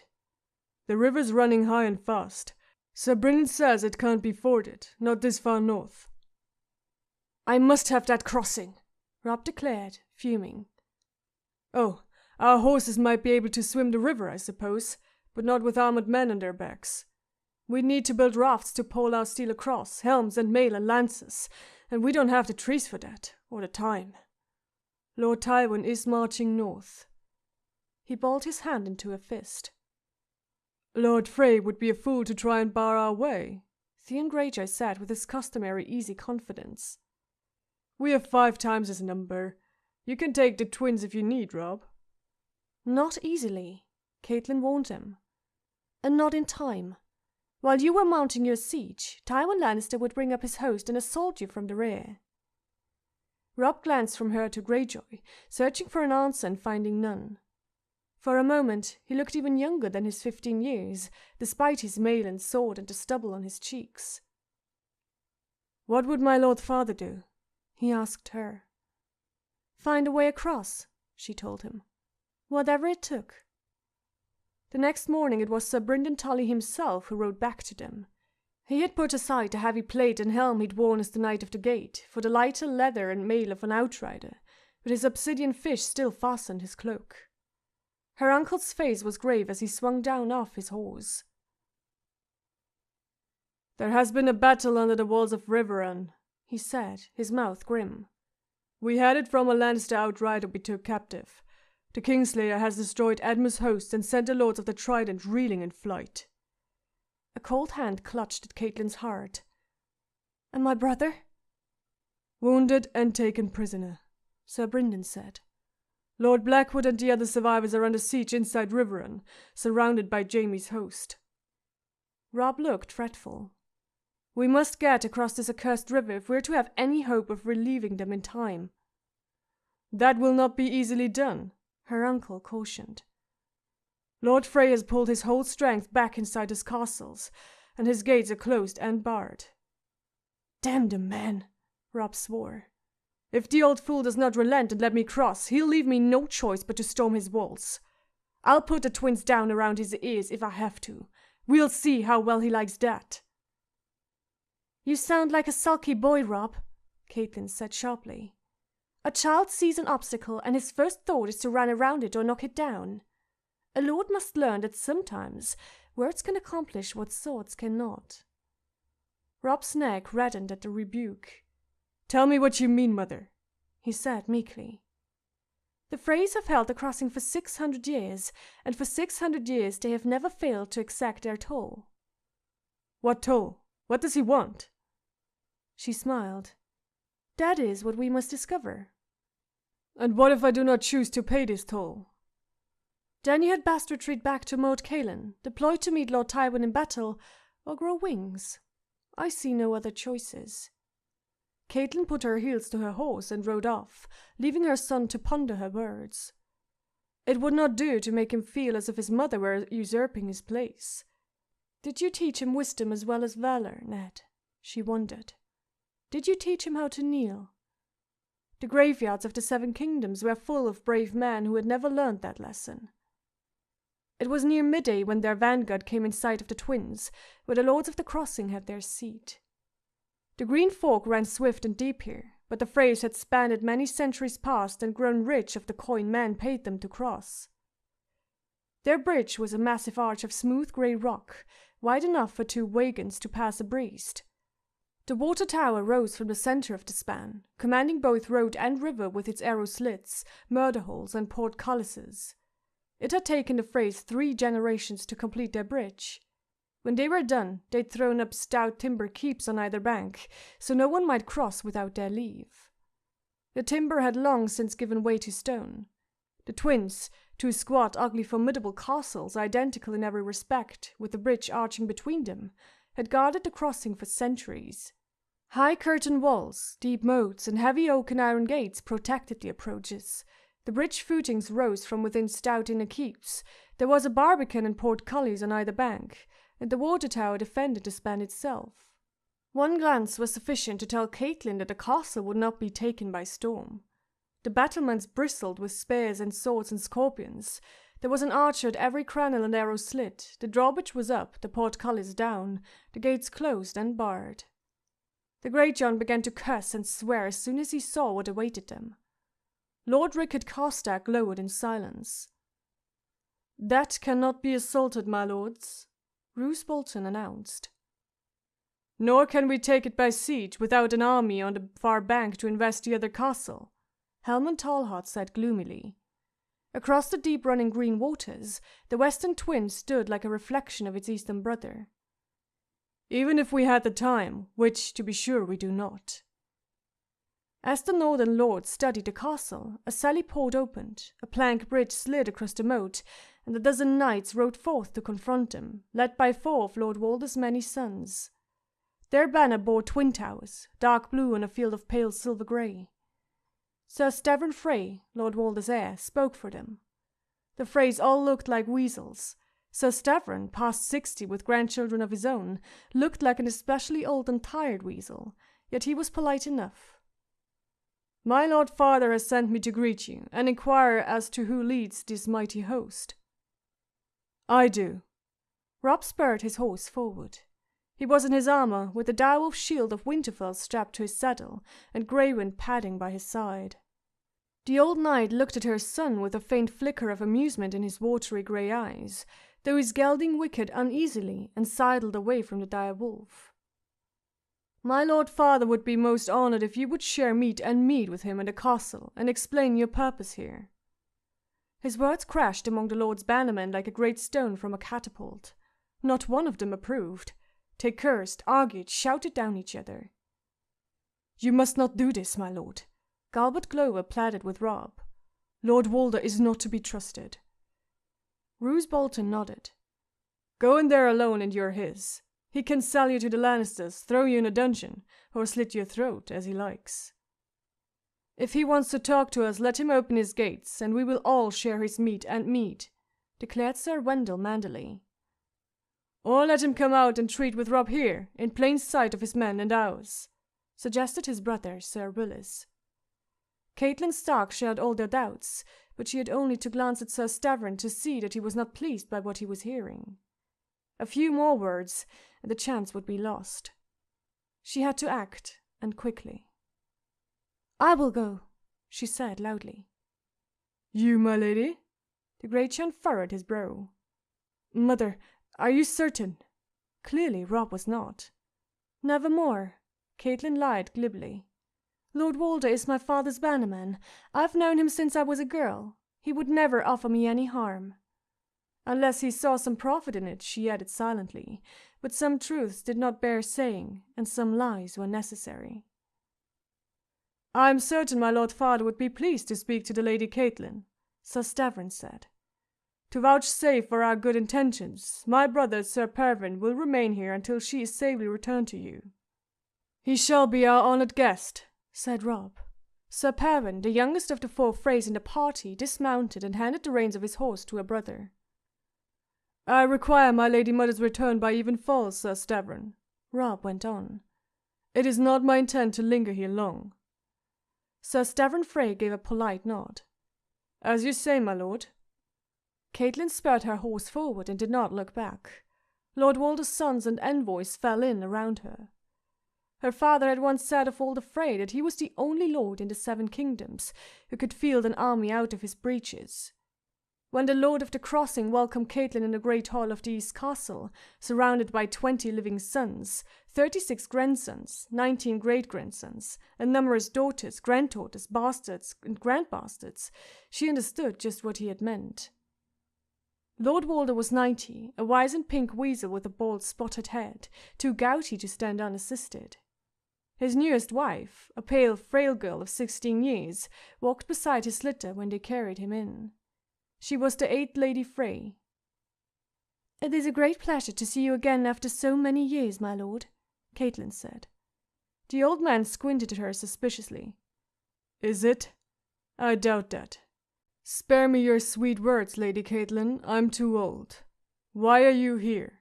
Is your boy too proud to come before me himself? What am I to do with you?"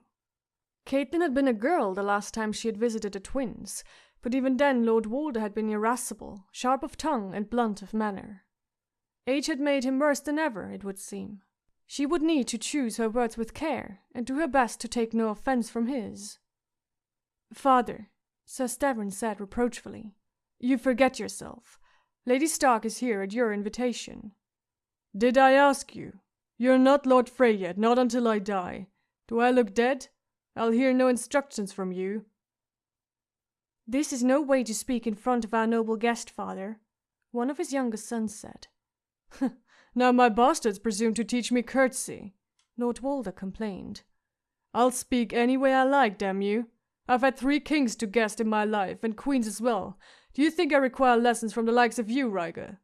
Your mother was milking goats the first time I gave her my seed."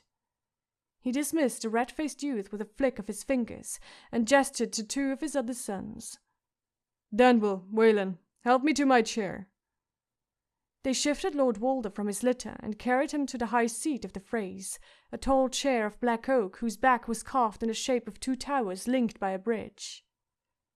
His young wife crept up timidly and covered his legs with a blanket. When he was settled, the old man beckoned Caitlin forward and planted a papery dry kiss on her hand. "There," he announced.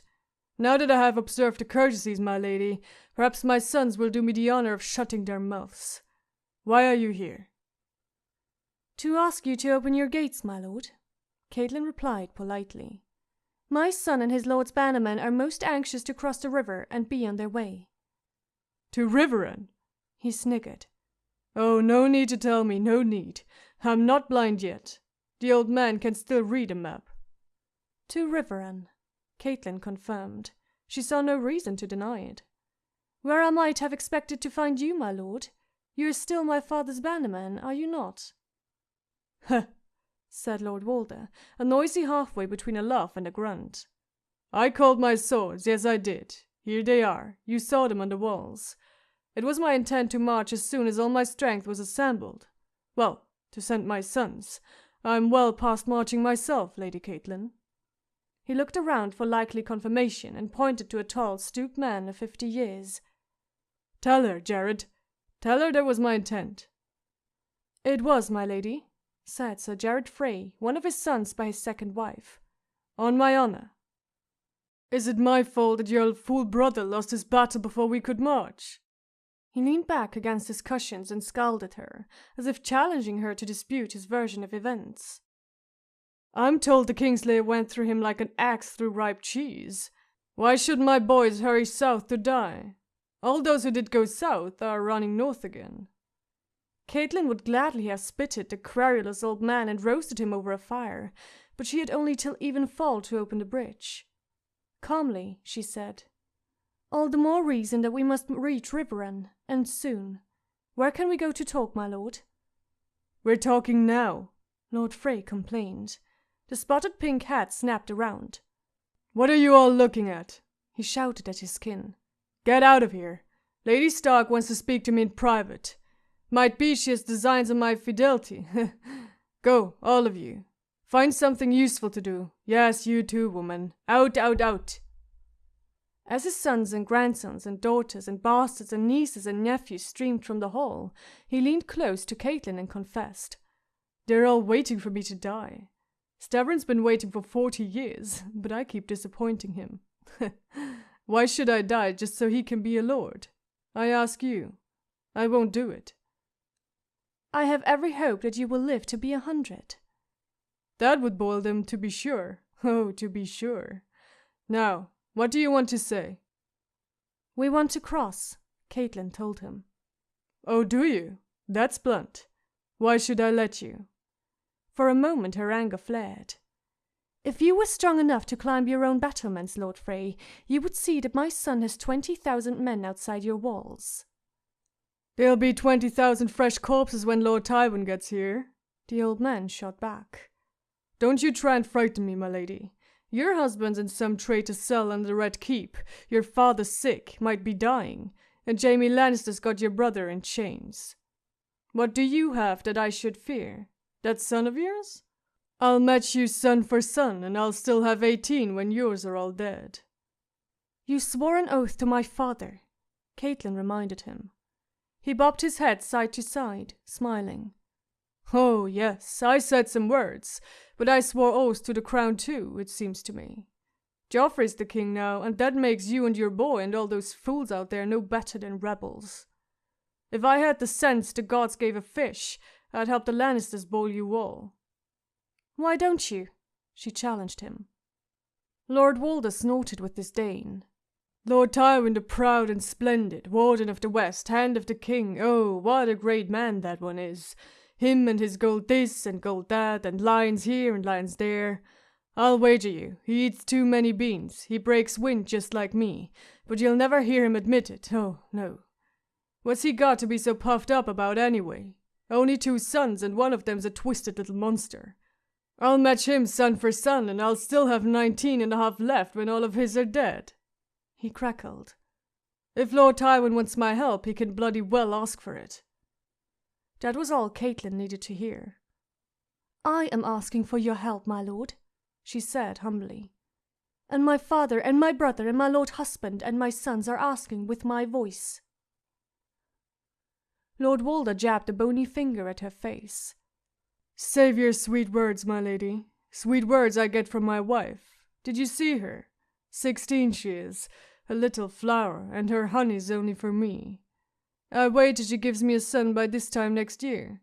Perhaps I'll make him heir. Wouldn't that boil the rest of them? I'm certain she will give you many sons. His head bobbed up and down.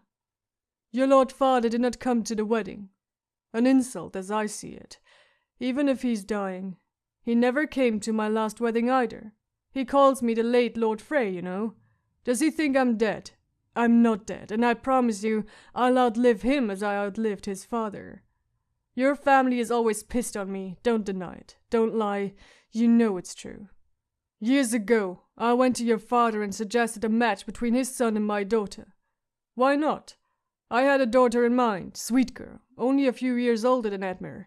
But if your brother didn't warm to her, I had others he might have had, young ones, old ones, virgins, widows, whatever he wanted. No, Lord Hoster would not hear of it. Sweet words he gave me, excuses, but what I wanted was to get rid of a daughter.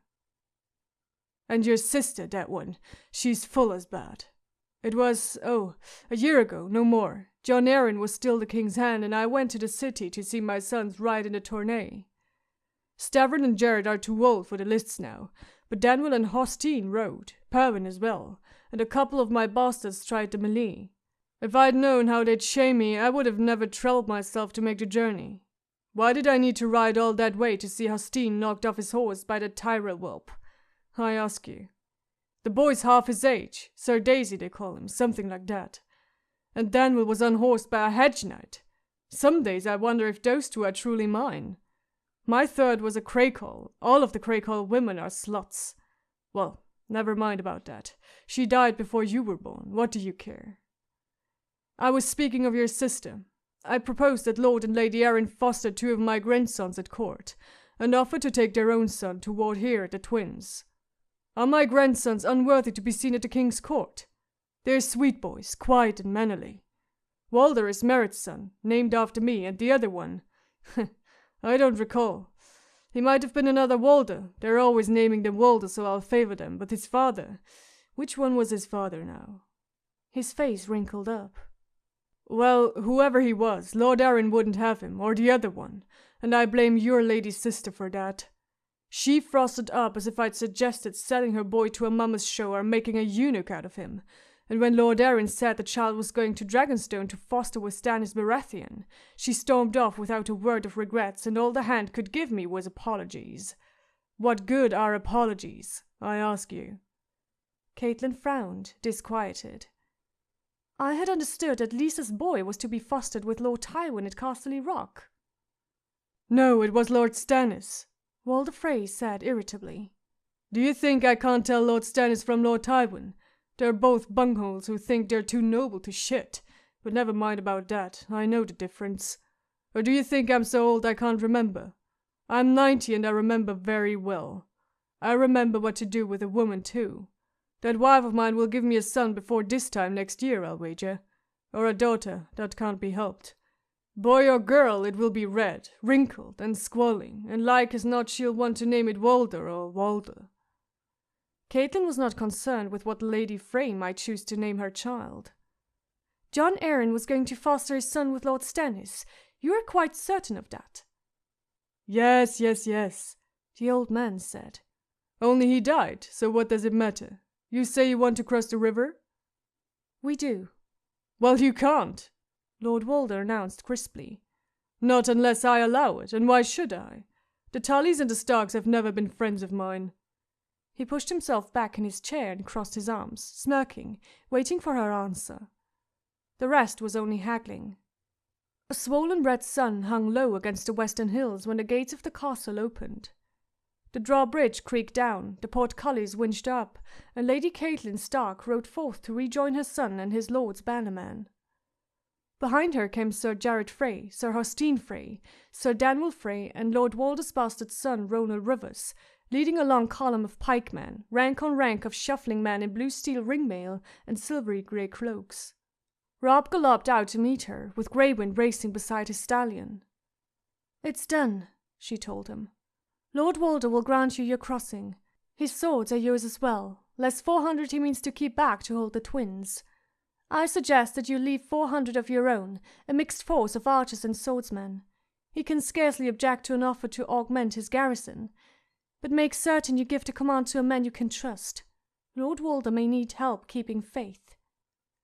"As you say, mother," Robb answered, gazing at the ranks of pikemen. "Perhaps Sir Helmund Tolhut, do you think?" "A fine choice." What did he want of us?" "If you can spare a few of your swords, I need some men to escort 2 of Lord Frey's grandsons north to Winterfell," she told him. "I have agreed to take them as wards. They are young boys, aged 8 years and 7. It would seem they are both named Walder. Your brother Bran will welcome the companionship of lads near his own age, I should think." "Is that all? 2 fosterlings?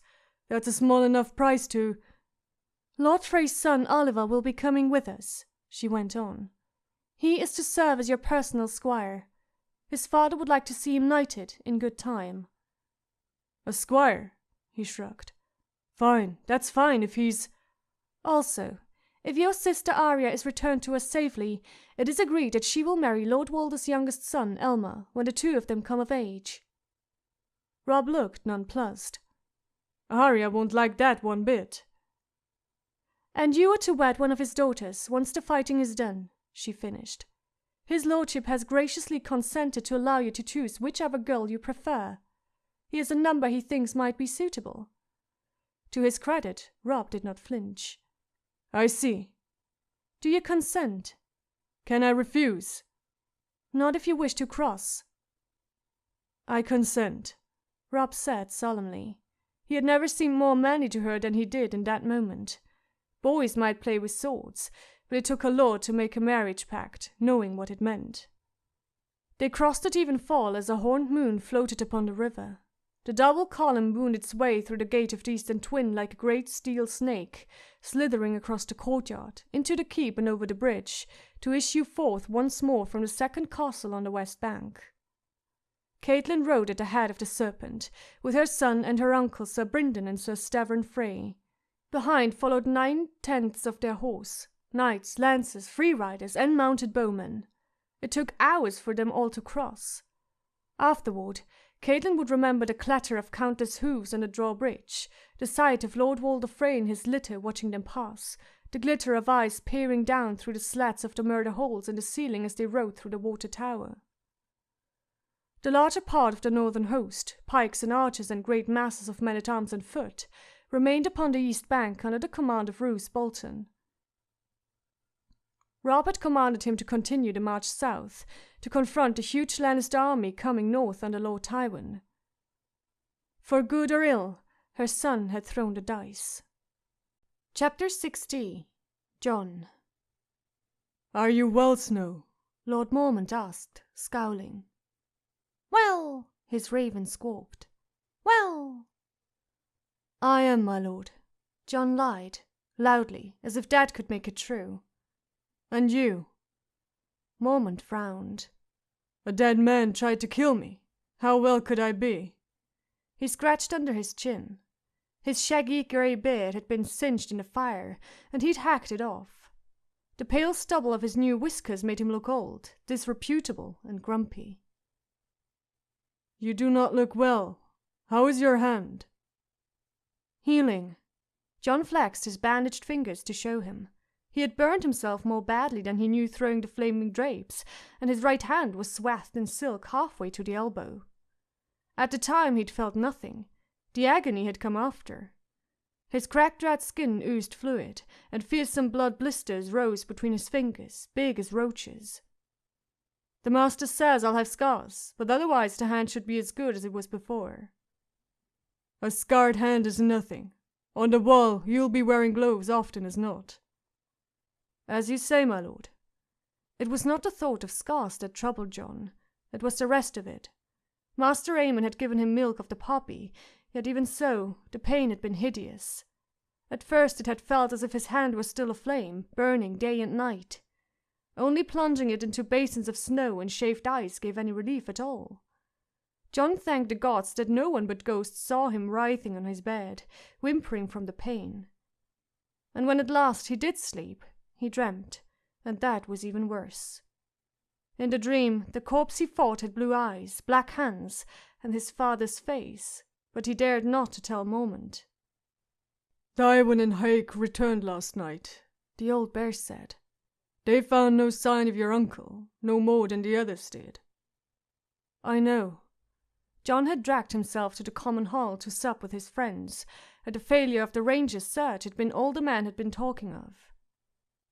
You know, Mormont grumbled. How is it that everyone knows everything around here? He did not seem to expect an answer.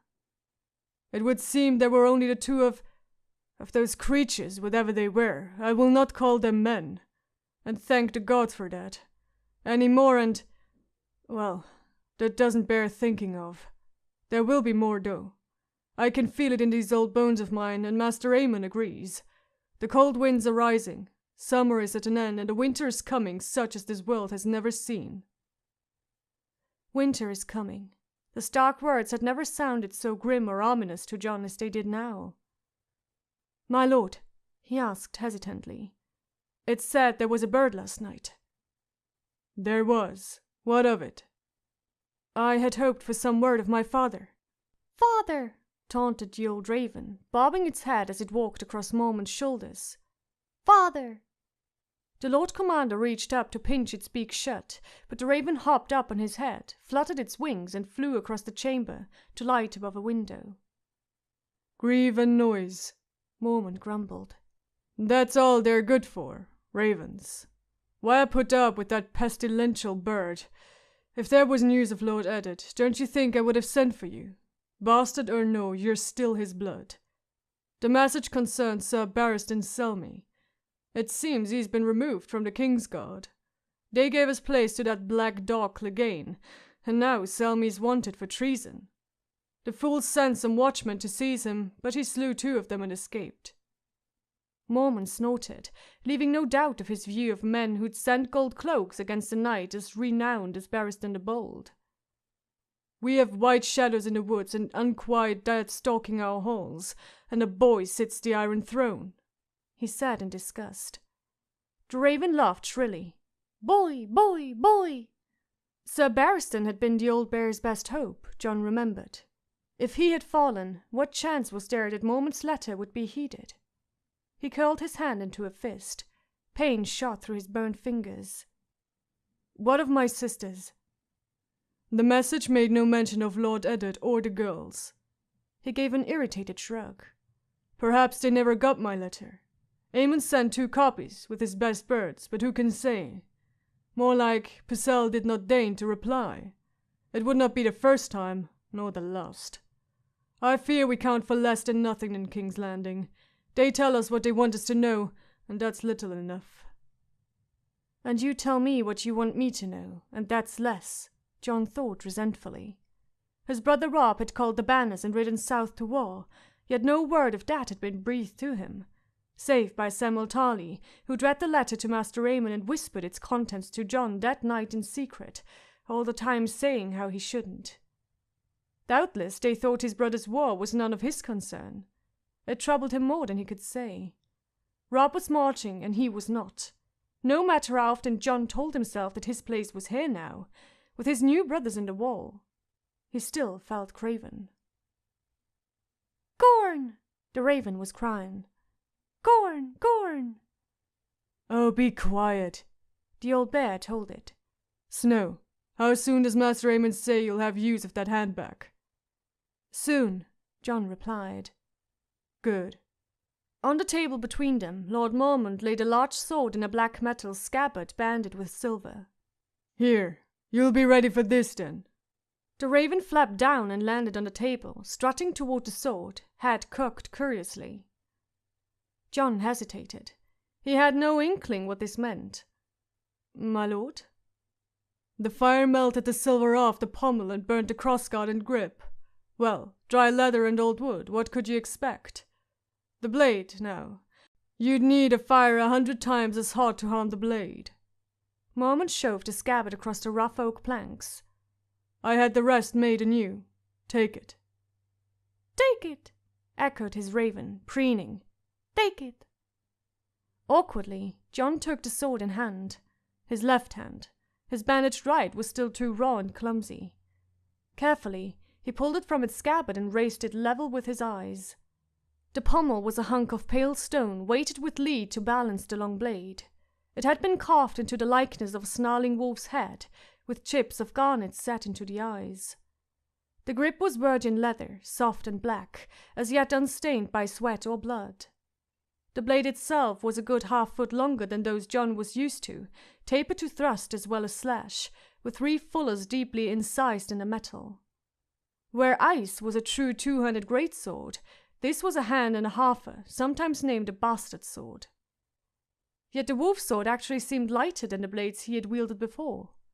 When John turned it sideways, he could see the ripples in the dark steel where the metal had been folded back on itself again and again. This is Valyrian steel, my lord, he said wonderingly. His father had let him handle ice often enough. He knew the look, the feel. It is, the old bear told him. It was my father's sword and his father's before him. The Mormonts have carried it for 5 centuries. I wielded it in my day and passed it on to my son when I took the black. He is giving me his son's sword. John could scarcely believe it. The blade was exquisitely balanced. The edges glimmered faintly as they kissed the light. Your son. My son brought this honor to House Mormont, but at least he had the grace to leave the sword behind when he fled. My sister returned it to my keeping, but the very sight of it reminded me of Jorah's shame, so I put it aside and thought no more of it, until we found it in the ashes of my bed chamber. The original pommel was a bear's head, silver, yet so worn its features were all but indistinguishable. For you, I thought a white wolf more apt. One of our builders is a fair stone carver. When John had been Bran's age, he had dreamed of doing great deeds, as boys always did. The details of his feats changed with every dreaming, but quite often he imagined saving his father's life. Afterward, Lord Eddard would declare that John had proved himself a true Stark and placed ice in his hand. Even then he had known it was only a child's folly. No bastard could ever hope to wield a father's sword. Even the memory shamed him. What kind of man stole his own brother's birthright? I have no right to this, he thought, no more than to ice. He twitched his burned fingers, feeling a throb of pain deep under the skin. My lord, you honor me, but— Spare me your buts, boy, Lord Mormont interrupted. I would not be sitting here were it not for you and that beast of yours. You fought bravely. And more to the point, you thought quickly. Fire! Yes, damn it. We ought to have known. We ought to have remembered. The long night has come before. Oh, 8,000 years is a good while, to be sure. Yet if the Night's Watch does not remember, who will? Who will? Chimed the talkative raven. Truly, the gods had heard John's prayer that night. The fire had caught in the dead man's clothing and consumed him as if his flesh were candle wax and his bones old dry wood. John had only to close his eyes to see the thing staggering across the solar, crashing against the furniture and flailing at the flames. It was the face that haunted him most. Surrounded by a nimbus of fire, hair blazing like straw, the dead flesh melting away and sloughing off its skull to reveal the gleam of bone beneath. Whatever demonic force moved Otha had been driven out by the flames. The twisted thing they had found in the ashes had been no more than cooked meat and charred bone. Yet in his nightmare he faced it again, and this time the burning corpse wore Lord Eddard's features. It was his father's skin that burst and blackened, his father's eyes that ran liquid down his cheeks like jelly tears. John did not understand why that should be or what it might mean, but it frightened him more than he could say. "A sword's small payment for a life," Mormont concluded. "Take it. I'll hear no more of it. Is that understood?" "Yes, my lord." The soft leather gave beneath John's fingers, as if the sword were moulding itself to his grip already. He knew he should be honored, and he was, and yet, "He's not my father." The thought leapt unbidden to John's mind. "Lord Eddard Stark is my father. I will not forget him, no matter how many swords they give me." Yet he could scarcely tell Lord Mormont that it was another man's sword he dreamt of. "I want no courtesies either," Mormont said. "So thank me no thanks. Honor the steel with deeds, not words." John nodded. "Does it have a name, my lord?" "It did, once. Longclaw it was called." "Claw!" the raven cried. "Claw!" Longclaw is an apt name. John tried a practice cut. He was clumsy and uncomfortable with his left hand, yet even so the steel seemed to flow through the air, as if it had a will of its own. "Wolves have claws, as much as bears." The old bear seemed pleased by that. "I suppose they do. You'll want to wear that over the shoulder, I imagine. It's too long for the hip, at least until you've put on a few inches. And you'll need to work at your two-handed strikes as well. Sir Andrew can show you some moves when your burns have healed." "Sir Andrew?" John did not know the name. "Sir Andrew Tarth, a good man. He's on his way from the Shadow Tower to assume the duties of Master-at-Arms.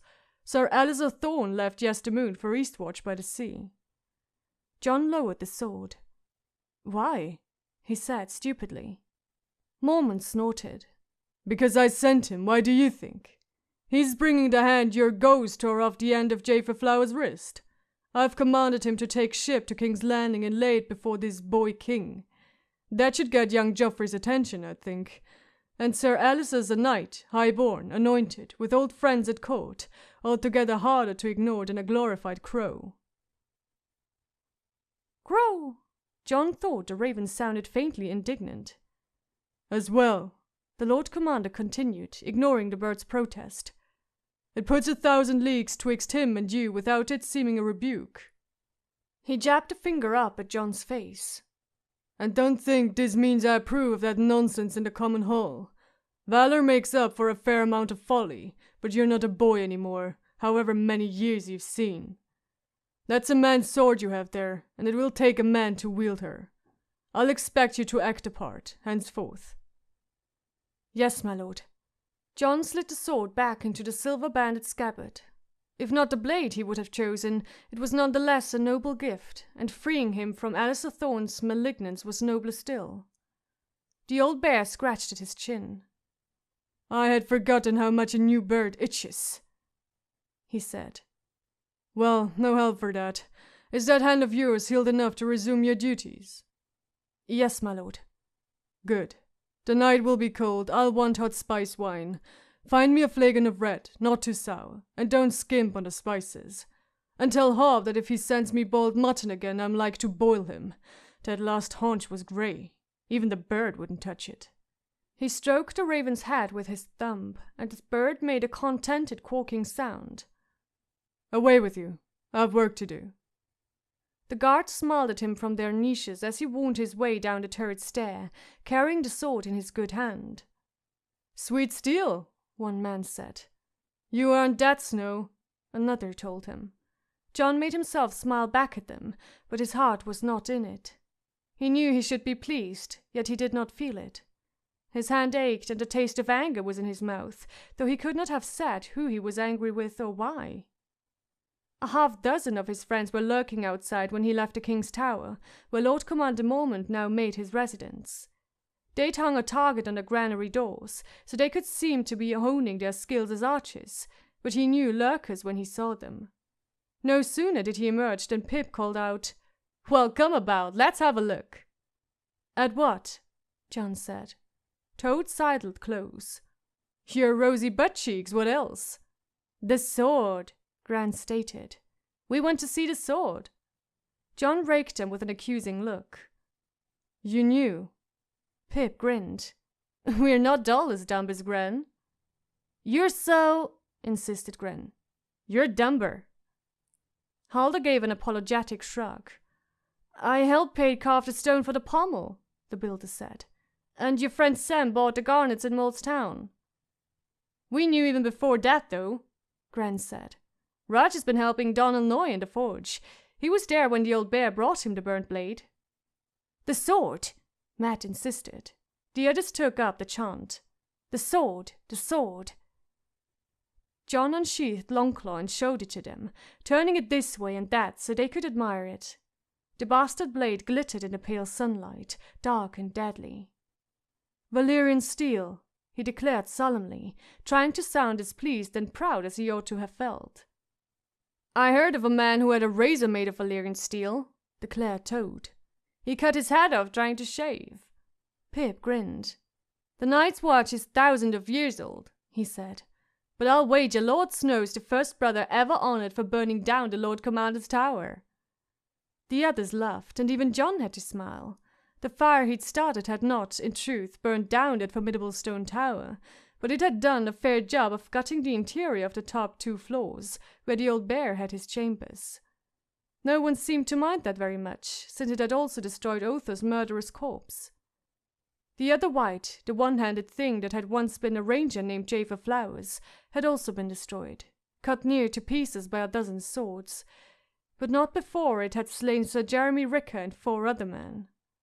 Sir Jeremy had finished the job of hacking its head off, yet had died all the same when the headless corpse pulled his own dagger from its sheath and buried it into his bowels.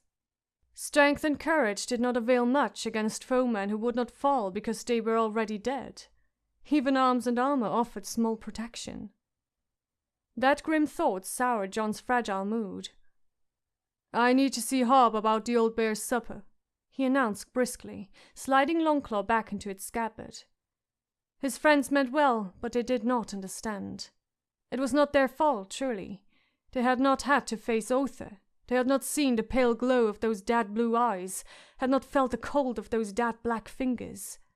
Nor did they know of the fighting in the Riverlands. How could they hope to comprehend? He turned away from them abruptly and strode off, sullen.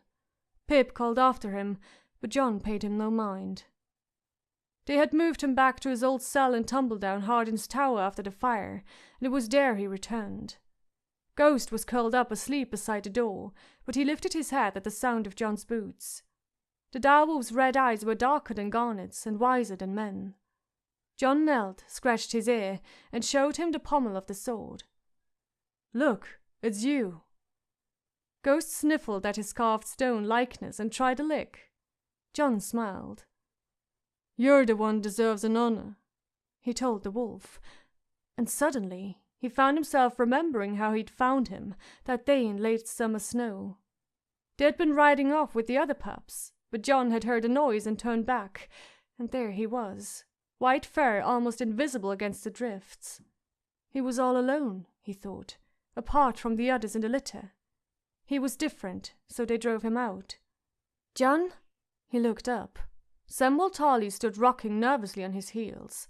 His cheeks were red, and he was wrapped in a heavy fur cloak that made him look ready for hibernation. Sam, John stirred. What is it? Do you want to see the sword? If the others had known, no doubt Sam did too. The fat boy shook his head. I was heir to my father's blade once, he said mournfully. Heartsbane. Lord Randall let me hold it a few times, but it always scared me. It was Valyrian steel, beautiful but so sharp I was afraid I'd hurt one of my sisters. Dickon will have it now. He wiped sweaty hands on his cloak. Master Aemon wants to see you. It was not time for his bandages to be changed. John frowned suspiciously. Why? He demanded. Sam looked miserable. That was answer enough. You told him, didn't you? John said angrily. You told him that you told me. John, I didn't want to. He asked. I think he knew. He sees things no one else sees. He's blind, John pointed out forcefully, disgusted. "I can find the way myself." He left Sam standing there, open-mouthed and quivering. He found Master Raymond up in the rookery, feeding the ravens. Clydas was with him, carrying a bucket of chopped meat as they shuffled from cage to cage. "Sam said you wanted me?" The master nodded. "I did indeed. Clydas, give John the bucket. Perhaps he will be kind enough to assist me." The hunched, pink-eyed brother handed John the bucket and scurried down the ladder. "Toss the meat into the cages," Aemon instructed him. "The birds will do the rest." John shifted the bucket to his right hand and thrust his left down into the bloody bits. The ravens began to scream noisily and fly at the bars, beating at the metal with night-black wings. The meat had been chopped into pieces no larger than a finger joint. He filled his fist and tossed the raw red morsels into the cage, and the squawking and squabbling grew hotter. Feathers flew as two of the larger birds fought over a choice piece. Quickly, John grabbed a second handful and threw it in after the first. "Lord Mormont's raven likes fruit and corn." "He is a rare bird," the master said. "Most ravens will eat grain, but they prefer flesh. It makes them strong, and I fear they relish the taste of blood. In that they are like men. And like men, not all ravens are alike." John had nothing to say to that. He threw meat, wondering why it had been summoned. No doubt the old man would tell him in his own good time.